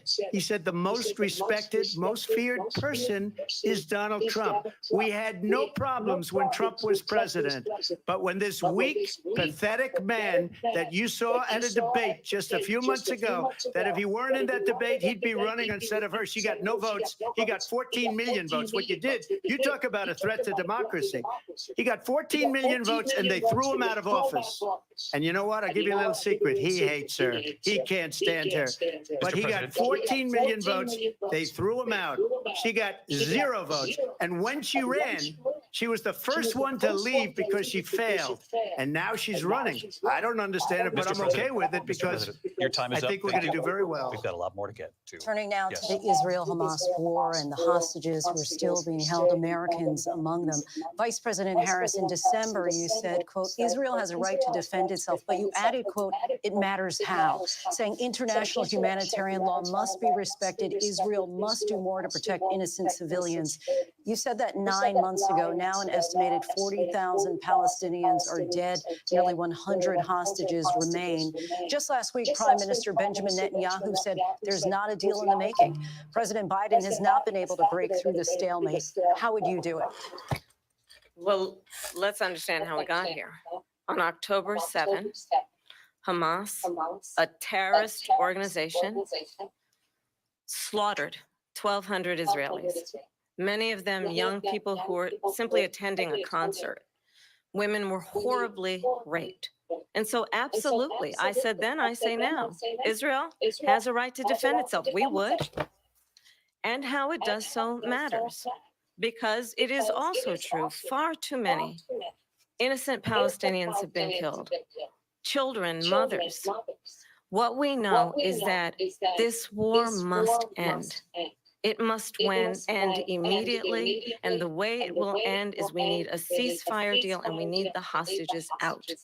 And so we will continue to work around the clock on that. Work around the clock, also understanding that we must chart a course for a two-state solution. And in that solution, there must be security for the Israeli people and Israel, and in equal measure for the Palestinians. But the one thing I will assure you always, I will always give Israel the ability to defend itself, in particular as it relates to Iran and any threat that Iran and its proxies pose to Israel. But we must have a two-state solution where we can rebuild Gaza, where the Palestinians have security, self-determination, and the dignity they so rightly deserve. President Trump, how would you negotiate with Netanyahu and also Hamas in order to get the hostages out and prevent the killing of more innocent civilians in Gaza? If I were president, it would have never started. If I were president, Russia would have never, ever, I know Putin very well, he would have never, and there was no threat of it either, by the way, for 4 years, have gone into Ukraine and killed millions of people when you add it up, far worse than people understand what's going on over there. But when she mentions about Israel, all of a sudden, she hates Israel. She wouldn't even meet with Netanyahu when he went to Congress to make a very important speech. She refused to be there because she was at a sorority party of hers. She wanted to go to the sorority party. She hates Israel. If she's president, I believe that Israel will not exist within 2 years from now. And I've been pretty good at predictions, and I hope I'm wrong about that one. She hates Israel. At the same time, in her own way, she hates the Arab population because the whole place is going to get blown up. Arabs, Jewish people, Israel will be gone. It would have never happened. Iran was broke under Donald Trump. Now Iran has $300 billion because they took off all the sanctions that I had. Iran had no money for Hamas or Hezbollah or any of the 28 different spheres of terror. And they are spheres of terror, horrible terror. They had no money. It was a big story, and you know it. You covered it very well, actually. They had no money for terror. They were broke. Now they're a rich nation. And now what they're doing is they're spreading that money around. Look at what's happening with the Houthis and Yemen. Look at what's going on in the Middle East. This would have never happened. I will get that settled and fast, and I'll get the war with Ukraine and Russia ended. If I'm president-elect, I'll get it done before even becoming president. Vice President Harris, he says you hate Israel. That's absolutely not true. I have my entire career and life supported Israel and the Israeli people. He knows that. He's trying to, again, divide and distract from the reality, which is it is very well known that Donald Trump is weak and wrong on national security and foreign policy. It is well known that he admires dictators, wants to be a dictator on day one, according to himself. It is well known that he said of Putin that he can do whatever the hell he wants and go into Ukraine. It is well known that he said when Russia went into Ukraine, it was brilliant. It is well known he exchanged love letters with Kim Jong-un. And it is absolutely well known that these dictators and autocrats are rooting for you to be president again because they're so clear. They can manipulate you with flattery and favors. And that is why so many military leaders who you have worked with have told me you are a disgrace. That is why we understand that we have to have a president who is not consistently weak and wrong on national security, including the importance of upholding and respecting in highest regard our military. Vice President Harris, thank you. and she's the one that caused it, that's weak on national security by allowing every nation last month for the year, 168 different countries sending people into our country. Their crime rates are way down. Putin endorsed her last week, said, I hope she wins. And I think he meant it, because what he's gotten away with is absolutely incredible. It wouldn't have happened with me. The leaders of other countries think that they're weak and incompetent, and they are. They're grossly incompetent. And I just ask one question. Why does Biden go in and kill the Keystone Pipeline and approve the single biggest deal that Russia's ever made, Nord Stream 2, the biggest pipeline anywhere in the world going to Germany and all over Europe? Because they're weak and they're ineffective. And Biden, by the way, President gets paid Trump, a lot of money. Thank you. We have a lot of issues to get to. We'll be right back with much more of this historic ABC News presidential debate from the National Constitution Center right here in Philadelphia. Back in a Oh my God, how long is this fucking debate? The ABC News presidential debate will continue after this.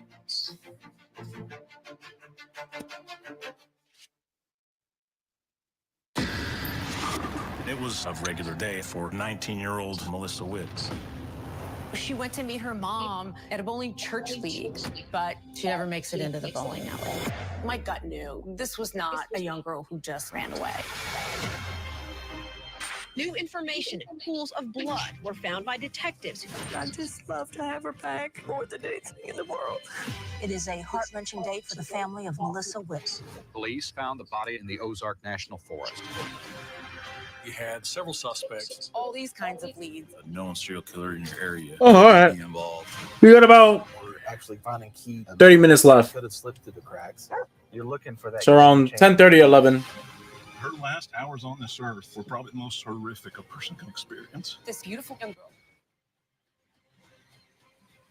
Police will find out what happened.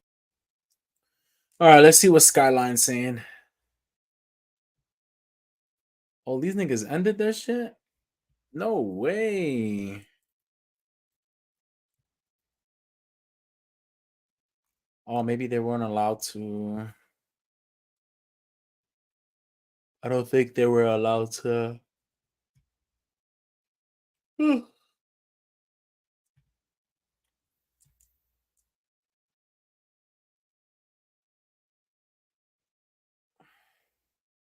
Dog.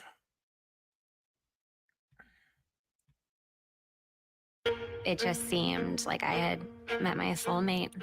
You fired 4 times. Friday, 2020 is all new. The 32-year-old former ballerina, the center of the so-called Black Swan trial. Here we go. You haven't spoken out before. Why did you decide to talk now? The stunning all-new 2020 premieres Friday at 9/8 Central on ABC. Hey, good morning, America. Good morning, America. Good morning, America. Are you ready? Covering the biggest events in the country right now. There's a lot going on here. You don't just see it, you feel it. I'm in. I'm in. I'm in too. I am here and so happy. I'm in. I'm in too. Michael, George, where? Ginger?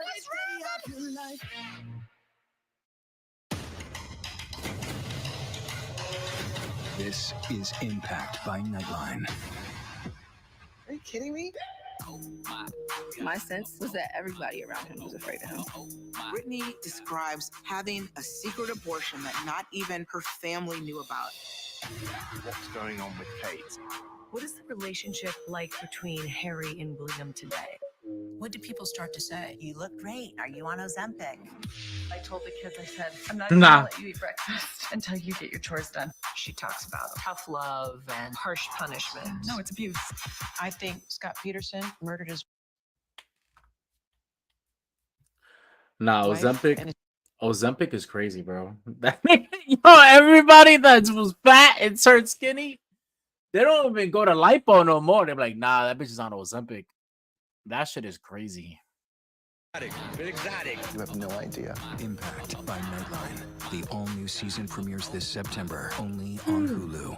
Let's go. We are heading into the unknown.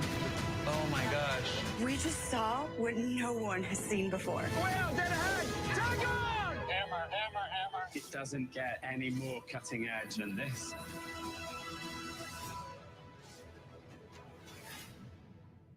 Reporting from outside Wembley Stadium, surrounded by Swifties as Taylor Swift is set to kick off 5 sold-out concerts.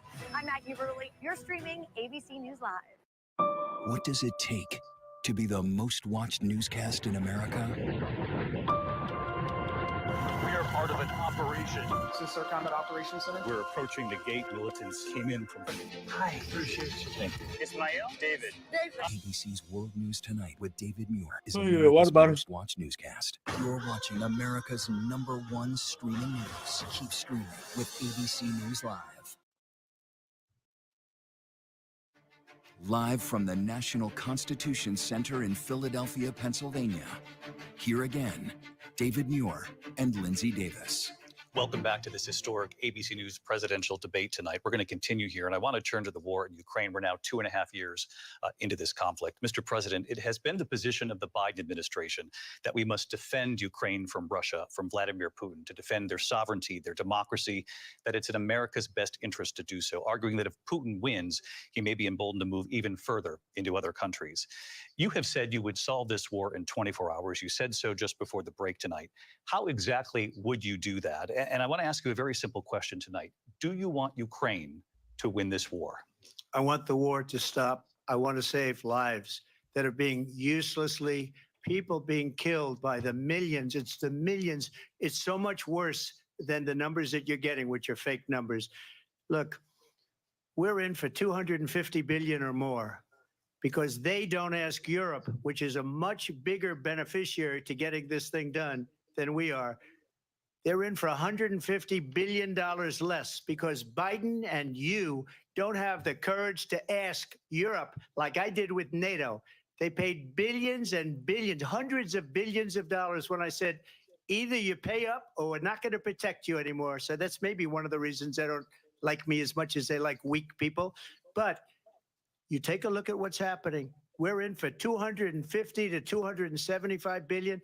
They're into 100 to 150. They should be forced to equalize. With that being said, I want to get the war settled. I know Zelensky very well, and I know Putin very well. I have a good relationship, and they respect your president, okay? They respect me. They don't respect Biden. How would you respect him? Why? For what reason? He hasn't even made a phone call in 2 years to Putin, hasn't spoken to anybody. They don't even try and get it. That is a war that's dying to be settled. I will get it settled before I even become president. If I win, when I'm president-elect, and what I'll do is I'll speak to one, I'll speak to the other, I'll get them together. That war would have never happened. And in fact, when I saw Putin after I left, unfortunately left because our country has gone to hell. But after I left, when I saw him building up soldiers, he did it after I left.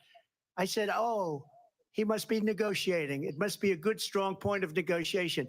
Well, it wasn't, because Biden had no idea how to talk to him. He had no idea how to stop it. And now you have millions of people dead, and it's only getting worse, and it could lead to World War III. Don't kid yourself, David. We're playing with World War III, and we have a president that we don't even know if he's. Where is our president? We don't even know if he's a president. And just to clarify they here, threw him out of a campaign like a dog. We don't even know. Is he our president? But we have a president, Mr. President, that doesn't know he's alive. your time is up. Just to clarify in the question, do you believe it's in the U.S. best interest for Ukraine to win this war, yes or no? I think it's the U.S. best interest to get this war finished and just get it done. All right. Negotiate a deal, because we have to stop all of these human lives from being destroyed. I want to take this to Vice President Harris. I want to get your thoughts on support for Ukraine in this moment, but also as Commander-in-Chief, if elected, how would you deal with Vladimir Putin, and would it be any different from what we're seeing from President Biden? Well, first of all, it's important to remind the former president, you're not running against Joe Biden, you're running against me. I believe the reason that Donald Trump says that this war would be over within 24 hours is because he would just give it up. And that's not who we are as Americans. Let's understand what happened here. I actually met with Zelensky a few days before Russia invaded, tried through force to change territorial boundaries, to defy one of the most important international rules and norms, which is the importance of sovereignty and territorial integrity. And I met with President Zelensky. I shared with him American intelligence about how he could defend himself. Days later, I went to NATO's eastern flank, to Poland and Romania. And through the work that I and others did, we brought 50 countries together to support Ukraine in its righteous defense.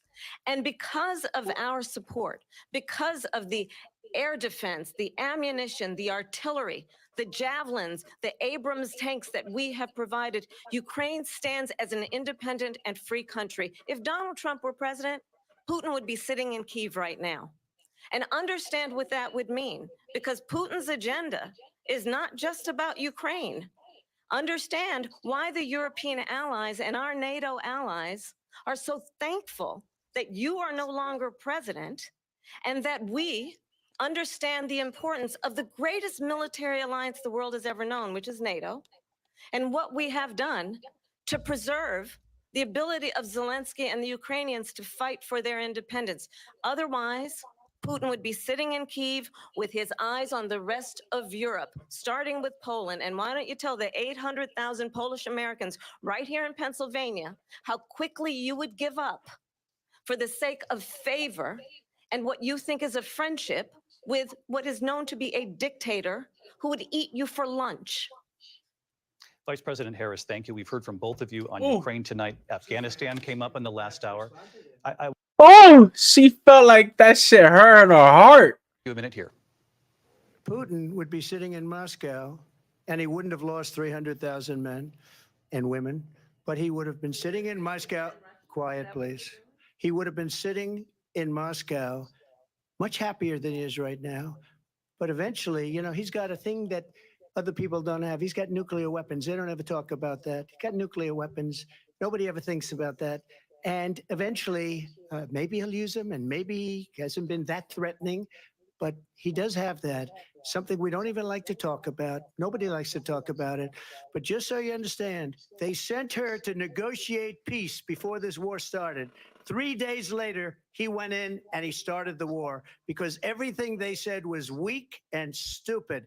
They said the wrong things. That war should have never started. She was the emissary. They sent her in to negotiate with Zelensky and Putin, and she did. And the war started 3 days later. And that's the kind of talent we have with her. She's worse than Biden. In my opinion, I think he's the worst president in the history of our country. She goes down as the worst vice president in the history of our country. But let me tell you something. She is a horrible negotiator. They sent her in to negotiate. As soon as they left, Putin did the invasion. President Trump, thank you. You did bring up something. You said she went to negotiate with Vladimir Putin. Vice President Harris, have you ever met Vladimir Putin? Can you clarify tonight? Yet again, I said it at the beginning of this debate, you're going to hear a bunch of lies coming from this fellow. And that is another one. When I went to meet with President Zelensky, I've now met with him over 5 times. The reality is it has been about standing as America always should, as a leader upholding international rules and norms, as a leader who shows strength, understanding that the alliances we have around the world are dependent on our ability to look out for our friends and not favor our enemies because you adore strongmen instead of caring about democracy. And that is very much what is at stake here. The President of the United States is commander-in-chief. And the American people have a right to rely on a president who understands the significance of America's role and responsibility in terms of ensuring that there is stability and ensuring we stand up for our principles and not sell them for the benefit of personal flattery. We've talked about Ukraine and Vladimir Putin. I do want to talk about Afghanistan. It came up in the first hour of this debate. I want to move on to Afghanistan. Stoltenberg said Trump did the most amazing thing I've ever seen. He got these countries, the 28 countries at the time, to pay up. He said, I've never seen, he's the head of NATO. He said, I've never seen. For years, we were paying almost all of NATO. We were being ripped off by European nations, both on trade and on NATO. I got them to pay up by saying one of the statements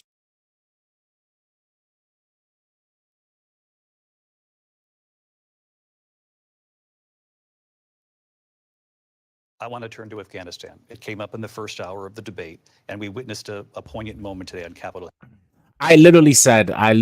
Kamala's eyes look like she's about to fucking cry. I kid you not. She's gonna pour a fucking sympathy tear at the end of this shit. Watch. All played out. Well, I will tell you, I agreed with President Biden's decision to pull out of Afghanistan. 4 presidents said they would, and Joe Biden did. And as a result, America's taxpayers are not paying the $300 million a day we were paying for that endless war. And as of today, there is not one member of the United States military who is in active duty in a combat zone in any war zone around the world, the first time this century. But let's understand how we got to where we are.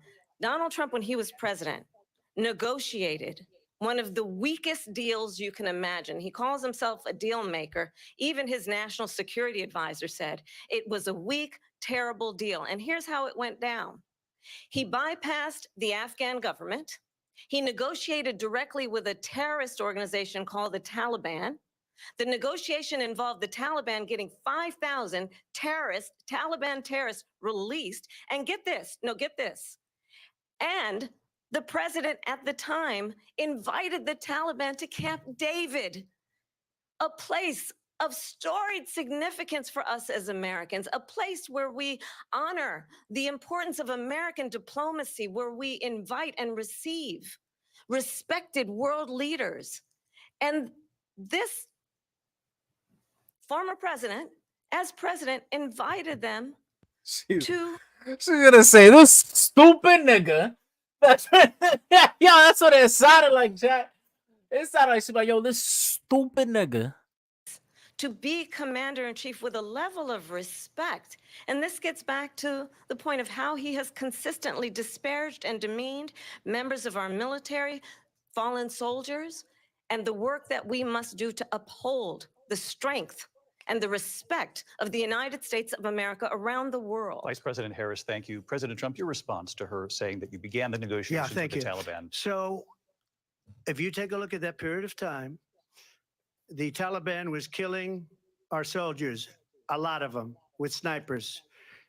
And I got involved with the Taliban because the Taliban was doing the killing. That's the fighting force within Afghanistan. They don't bother doing that because, they deal with the wrong people all the time. But I got involved. And Abdul is the head of the Taliban. He is still the head of the Taliban.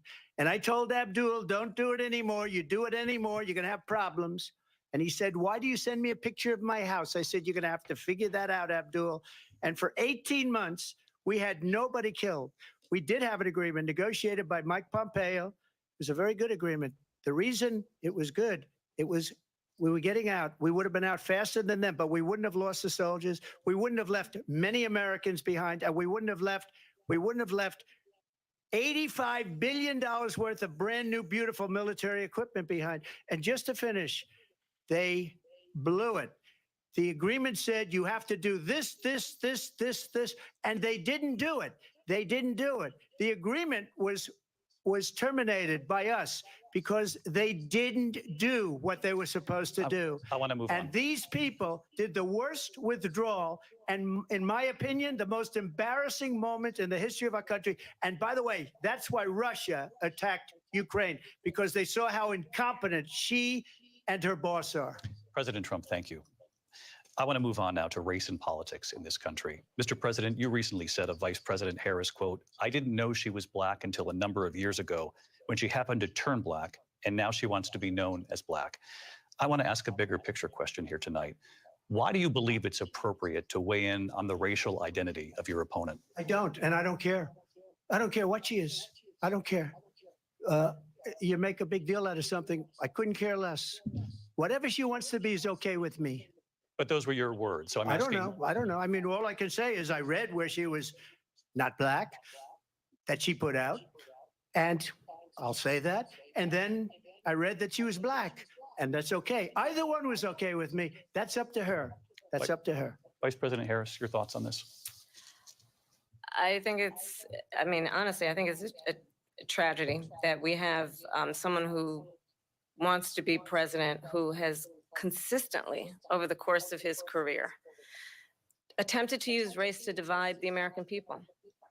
You know, I do believe that the vast majority of us know that we have so much more in common than what separates us, and we don't want this kind of approach that is just constantly trying to divide us, and especially by race. And let's remember how Donald Trump started. He was land, he owned buildings, and he was investigated because he refused to rent property to Black families.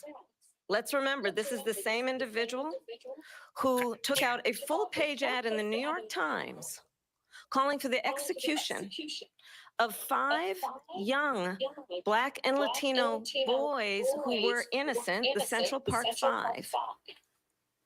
Took out a full-page ad calling for their execution. This is the same individual who spread birther lies about the first Black president of the United States.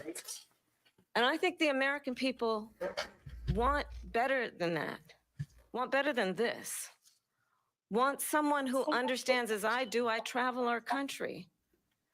We see in each other a friend. We see in each other a neighbor. We don't want a leader who is constantly trying to have Americans point their fingers at each other. I meet with people all the time who tell me, can we please just have discourse about how we're going to invest in the aspirations and the ambitions and the dreams of the American people? Knowing that regardless of people's color or the language their grandmother speaks, we all have the same dreams and aspirations and want a president who invests in those, not in hate and division. Vice President Harris, thank you. Lindsay? President Trump, this is now your 3rd time. This is the most divisive presidency in the history of our country. There's never been anything like it. They're destroying our country, and they come up with things like what she just said, going back many, many years, when a lot of people, including Mayor Bloomberg, agreed with me on the Central Park 5. They admitted, they said, they pled guilty.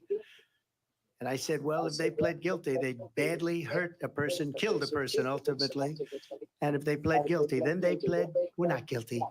But this is a person that has to stretch back years, 40, 50 years ago, because there's nothing now. I built one of the greatest economies in the history of the world, and I'm going to build it again. It's going to be bigger, better, and stronger. But they're destroying our economy. They have no idea what a good economy is. Their oil policies, every single policy. And remember this, she is Biden. You know, she's trying to get away from Biden. I don't know the gentleman, she says. She is Biden. The worst inflation we've ever had, a horrible economy because inflation has made it so bad, and she can't get away with that. Thank you. Time's up. I want to respond to that, though. I want to just respond briefly. Clearly, I am not Joe Biden, and I am certainly not Donald Trump. And what I do offer is a new generation of leadership for our country. One who believes in what is possible, one who brings a sense of optimism about what we can do instead of always disparaging the American people. I believe in what we can do to strengthen our small businesses, which is why I have a plan. Let's talk about our plans and let's compare the plans. I have a plan to give startup businesses $50,000 tax deduction, to pursue their ambitions, their innovation, their ideas, their hard work. I have a plan, $6,000 for young families for the first year of your child's life, to help you in that most critical stage of your child's development. I have a plan that is about allowing people to be able to pursue what has been fleeting in terms of the American dream by offering a help with down payment of $25,000 down payment assistance for first-time home buyers. That's the kind of conversation, I believe, David, that people really want tonight, as opposed to a conversation that is constantly about belittling and name-calling. Let's turn the page. But you started that, though. Your first speech was name calling and belittling Trump. What are you talking about? Oh shit. Her plan is until just recently. I just need Lindsay, to go ahead. respond. President Trump- No, the President former Trump- president has No, said I'm something sorry. twice that I need to No, respond to. I'm sorry. I We're just gonna need to move on, respond Vice one President time Harris. to what he has President said Trump, this multiple is times. now your Yes. third time running for president. You have long vowed to repeal and replace the Affordable Care Act, also known as Obamacare. You have failed to accomplish that. You now say you're going to keep Obamacare, quote, unless we can do something much better. Last month, you said, quote, we're working on it. So tonight, 9 years after you first started running, do you have a plan, and can you tell us what it is? Obamacare was lousy health care, always was. It's not very good today. And what I said, that if we come up with something, and we are working on things, we're going to do it and we're going to replace it. But remember this, I inherited Obamacare because Democrats wouldn't change it. They wouldn't vote for it. They were unanimous. They wouldn't vote to change it. If they would have done that, we would have had a much better plan than Obamacare. But the Democrats came up. They wouldn't vote for it. I had a choice to make when I was president. Do I save it and make it as good as it can be, never going to be great, or do I let it rot? And I felt I had an obligation, even though politically it would have been good to just let it rot and let it go away. I decided, and I told my people, the top people, and they're very good people. I have a lot of good people in that administration. We read about the bad ones. We had some real bad ones too, and so do they. They have really bad ones. The difference is they don't get rid of them. But let me just explain. I had a choice to make. Do I save it and make it as good as it can be, or do I let it rot? And I saved it. I did the right thing. But it's still never going to be great, and it's too expensive for people. And what we will do is we're looking at different plans. If we can come up with a plan that's going to cost our people, our population, less money and be better health care than Obamacare, then I would absolutely do it. But until then, I'd run it as good as it can be run. So just a yes or no, you still do not have a plan. I have concepts of a plan. I'm not president right now. But if we come up with something, I would only change it if we come up with something that's better and less expensive. And there are concepts and options we have to do that. And you'll be hearing about it in the not too distant future. Vice President Harris, in 2017, you supported Bernie Sanders' proposal to do away with private insurance and create a government-run healthcare system. 2 years later, you proposed a plan that included a private insurance option. What is your plan today? Well, first of all, I absolutely support, and over the last 4 years as vice president, private healthcare options. But what we need to do is maintain and grow the Affordable Care Act. But I'll get to that, Lindsay. I just need to respond to a previous point that the former president has made. I've made very clear my position on fracking. And then this business about taking everyone's guns away. Tim Walz and I are both gun owners. We're not taking anybody's guns away. So stop with the continuous lying about this stuff. As it relates to the Affordable Care Says you that was also continuously lying too. So don't get mad that he's doing it back. Come on, bro. 60 times he tried to get rid of the Affordable Care Act. 60 times. I was a senator at the time when I will never forget the early morning hours when it was up for a vote in the United States Senate. And the late, great John McCain, who you have disparaged as being you don't like him, you said at the time, because he got caught. He was an American hero. The late, great John McCain, I will never forget that night, walked onto the Senate floor and said, no, you don't. No, you don't. No, you don't get rid of the Affordable Care Act. You have no plan. And what the Affordable Care Act has done is eliminate the ability of insurance companies to deny people with pre-existing conditions. I don't have to tell the people watching tonight, you remember what that was like? Remember when an insurance company could deny if a child had asthma, if someone was a breast cancer survivor, if a grandparent had diabetes? And thankfully, as I've been vice president and we over the last 4 years have strengthened the Affordable Care Act, we have allowed for the first time Medicare to negotiate drug prices on behalf of you, the American people. Donald Trump said he was going to allow Medicare to negotiate drug prices. He never did. We did. And now we have capped the cost of insulin at $35 a month. Since I've been vice president, we have capped the cost of prescription medication for seniors at $2,000 a year. And when I am president, we will do that for all people, understanding that the value I bring to this is that access to health care should be a right and not just a privilege of those who can afford it. And the plan has to be to strengthen the Affordable Care Act, not get rid of it, Vice Past is President prologue Harris, in thank terms you. of where Donald Trump stands on that. I want to move to an issue that's important for a She lot made of a mistake. Number one, John McCain fought Obamacare for 10 years. But it wasn't only him. It was all of the Democrats that kept it going. And you know what? We can do much better than Obamacare, much less money. But she won't improve private insurance for people, private medical insurance.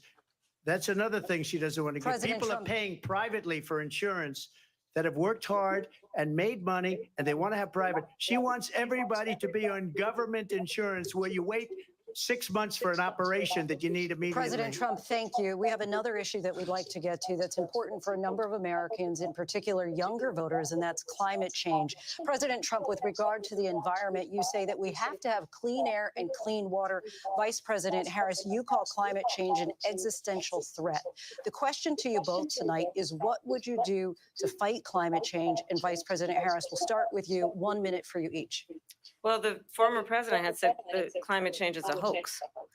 And what we know is that it is very real. You ask anyone who lives in a state who has experienced these extreme weather occurrences, who now is either being denied home insurance or it's being jacked up. You ask anybody who has been the victim of what that means in terms of losing their home, having nowhere to go. We know that we can actually deal with this issue. The young people of America care deeply about this issue. And I am proud that as vice president over the last 4 years, we have invested $1 trillion in a clean energy economy, while we have also increased domestic gas production to historic levels. We have created over 800,000 new manufacturing jobs while I have been vice president. We have invested in clean energy to the point that we are opening up factories around the world. Donald Trump said he was going to create manufacturing jobs. He lost manufacturing jobs.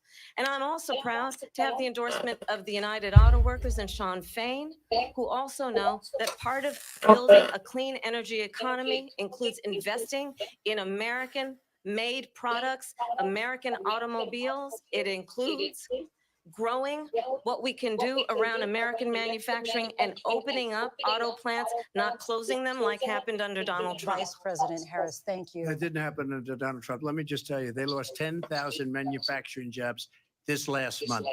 It's going, they're all leaving. They're building big auto plants in Mexico, in many cases owned by China. They're building these massive plants, and they think they're going to sell their cars into the United States because of these people. What they have given to China is unbelievable.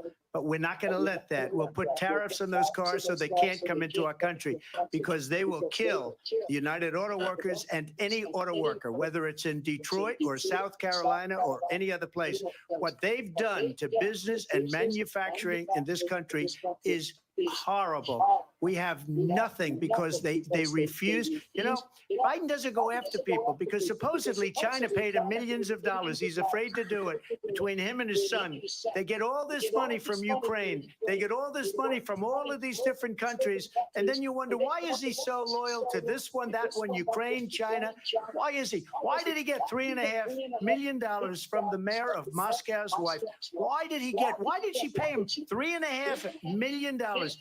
This is a crooked administration, and they're selling our country down the tubes. President Trump, thank you. Thank you. We'll be right back with closing statements from both of our candidates. An historic night, this ABC News presidential debate from Philadelphia. Back in a moment.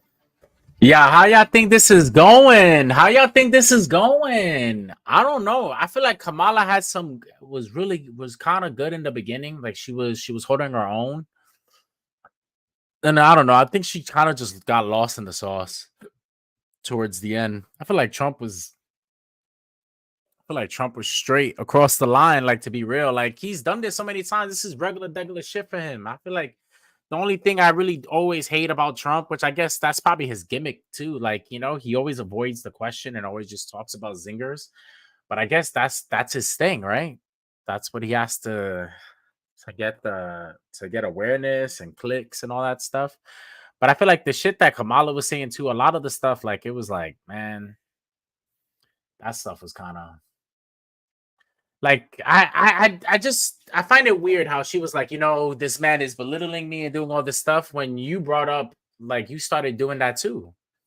he just did it better, and then you decided to pump the brakes and talk about turning the page and all this other stuff. Like, that's pussy shit, bro.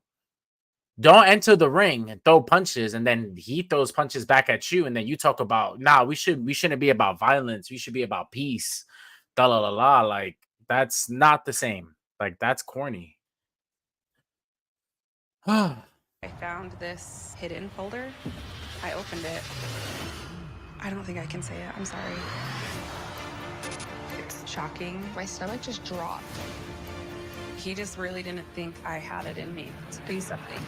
So I did. Betrayal of Father's Secret, the all-new season on Hulu. You're 24. He's 54. What was in his shit? What was in that dude's program? I mean, files. The other thing is like Jinxie. He probably had screenshots of porn that he was watching.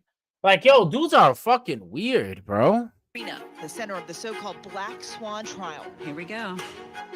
You haven't spoken out before. Why did you decide to talk now? The stunning all-new 2020 premieres Friday at 9/8 Central on ABC. Nominations, mornings, evenings, late night, weekends, streaming 24/7, 40 Emmy nominations. Thank you for making ABC News America's #1 news. Get ready, America, every Friday. The hottest trends, styles, and must-have. What's the right stuff to buy right now? I really love that. It's time to buy the right stuff. Yes! And save big time, too. The right stuff. Fridays on GMA. You're gonna love it. This is Impact by Nightline. Are you kidding me? My sense was that everybody around him was afraid of him. Brittany describes having a secret abortion that not even her family knew about. What's going on with Kate? What is the relationship like between Harry and William today? What did people start to say? You look great. Are you on Ozempic? I told the kids, I said, I'm not even gonna let you eat breakfast until you get your chores done. She talks about tough love and harsh punishment. No, it's abuse. I think Scott Peterson murdered his wife and his child. Prove me wrong. Do you feel the church accepted abuse? Yep, that's him. Yep. Ready? Does your church protect sexual predators? How do you top the most watched season yet? Fabulous. It's a bit erotic, a bit exotic. You have no idea. Impact by Nightline. The all-new season premieres this September, only on Hulu. If you were coming of age in the 1980s, the Brat Pack was near the center of your cultural awareness. But for those of us experiencing it from the inside, the Brat Pack was something very different. If you could have the Brat Pack name not exist, would you? I hated the Brat Pack. What a disaster. Why did we take it as an offense? Andrew? I'm not going to say we were the Beatles or anything. Well, we didn't fill Shea Stadium. 1985? I think we could have. Let's go. We are heading into the unknown. Oh my gosh. We just saw what no one has seen before. Well, dead ahead. Tag on! Hammer, hammer, hammer. It doesn't get any more cutting edge than this.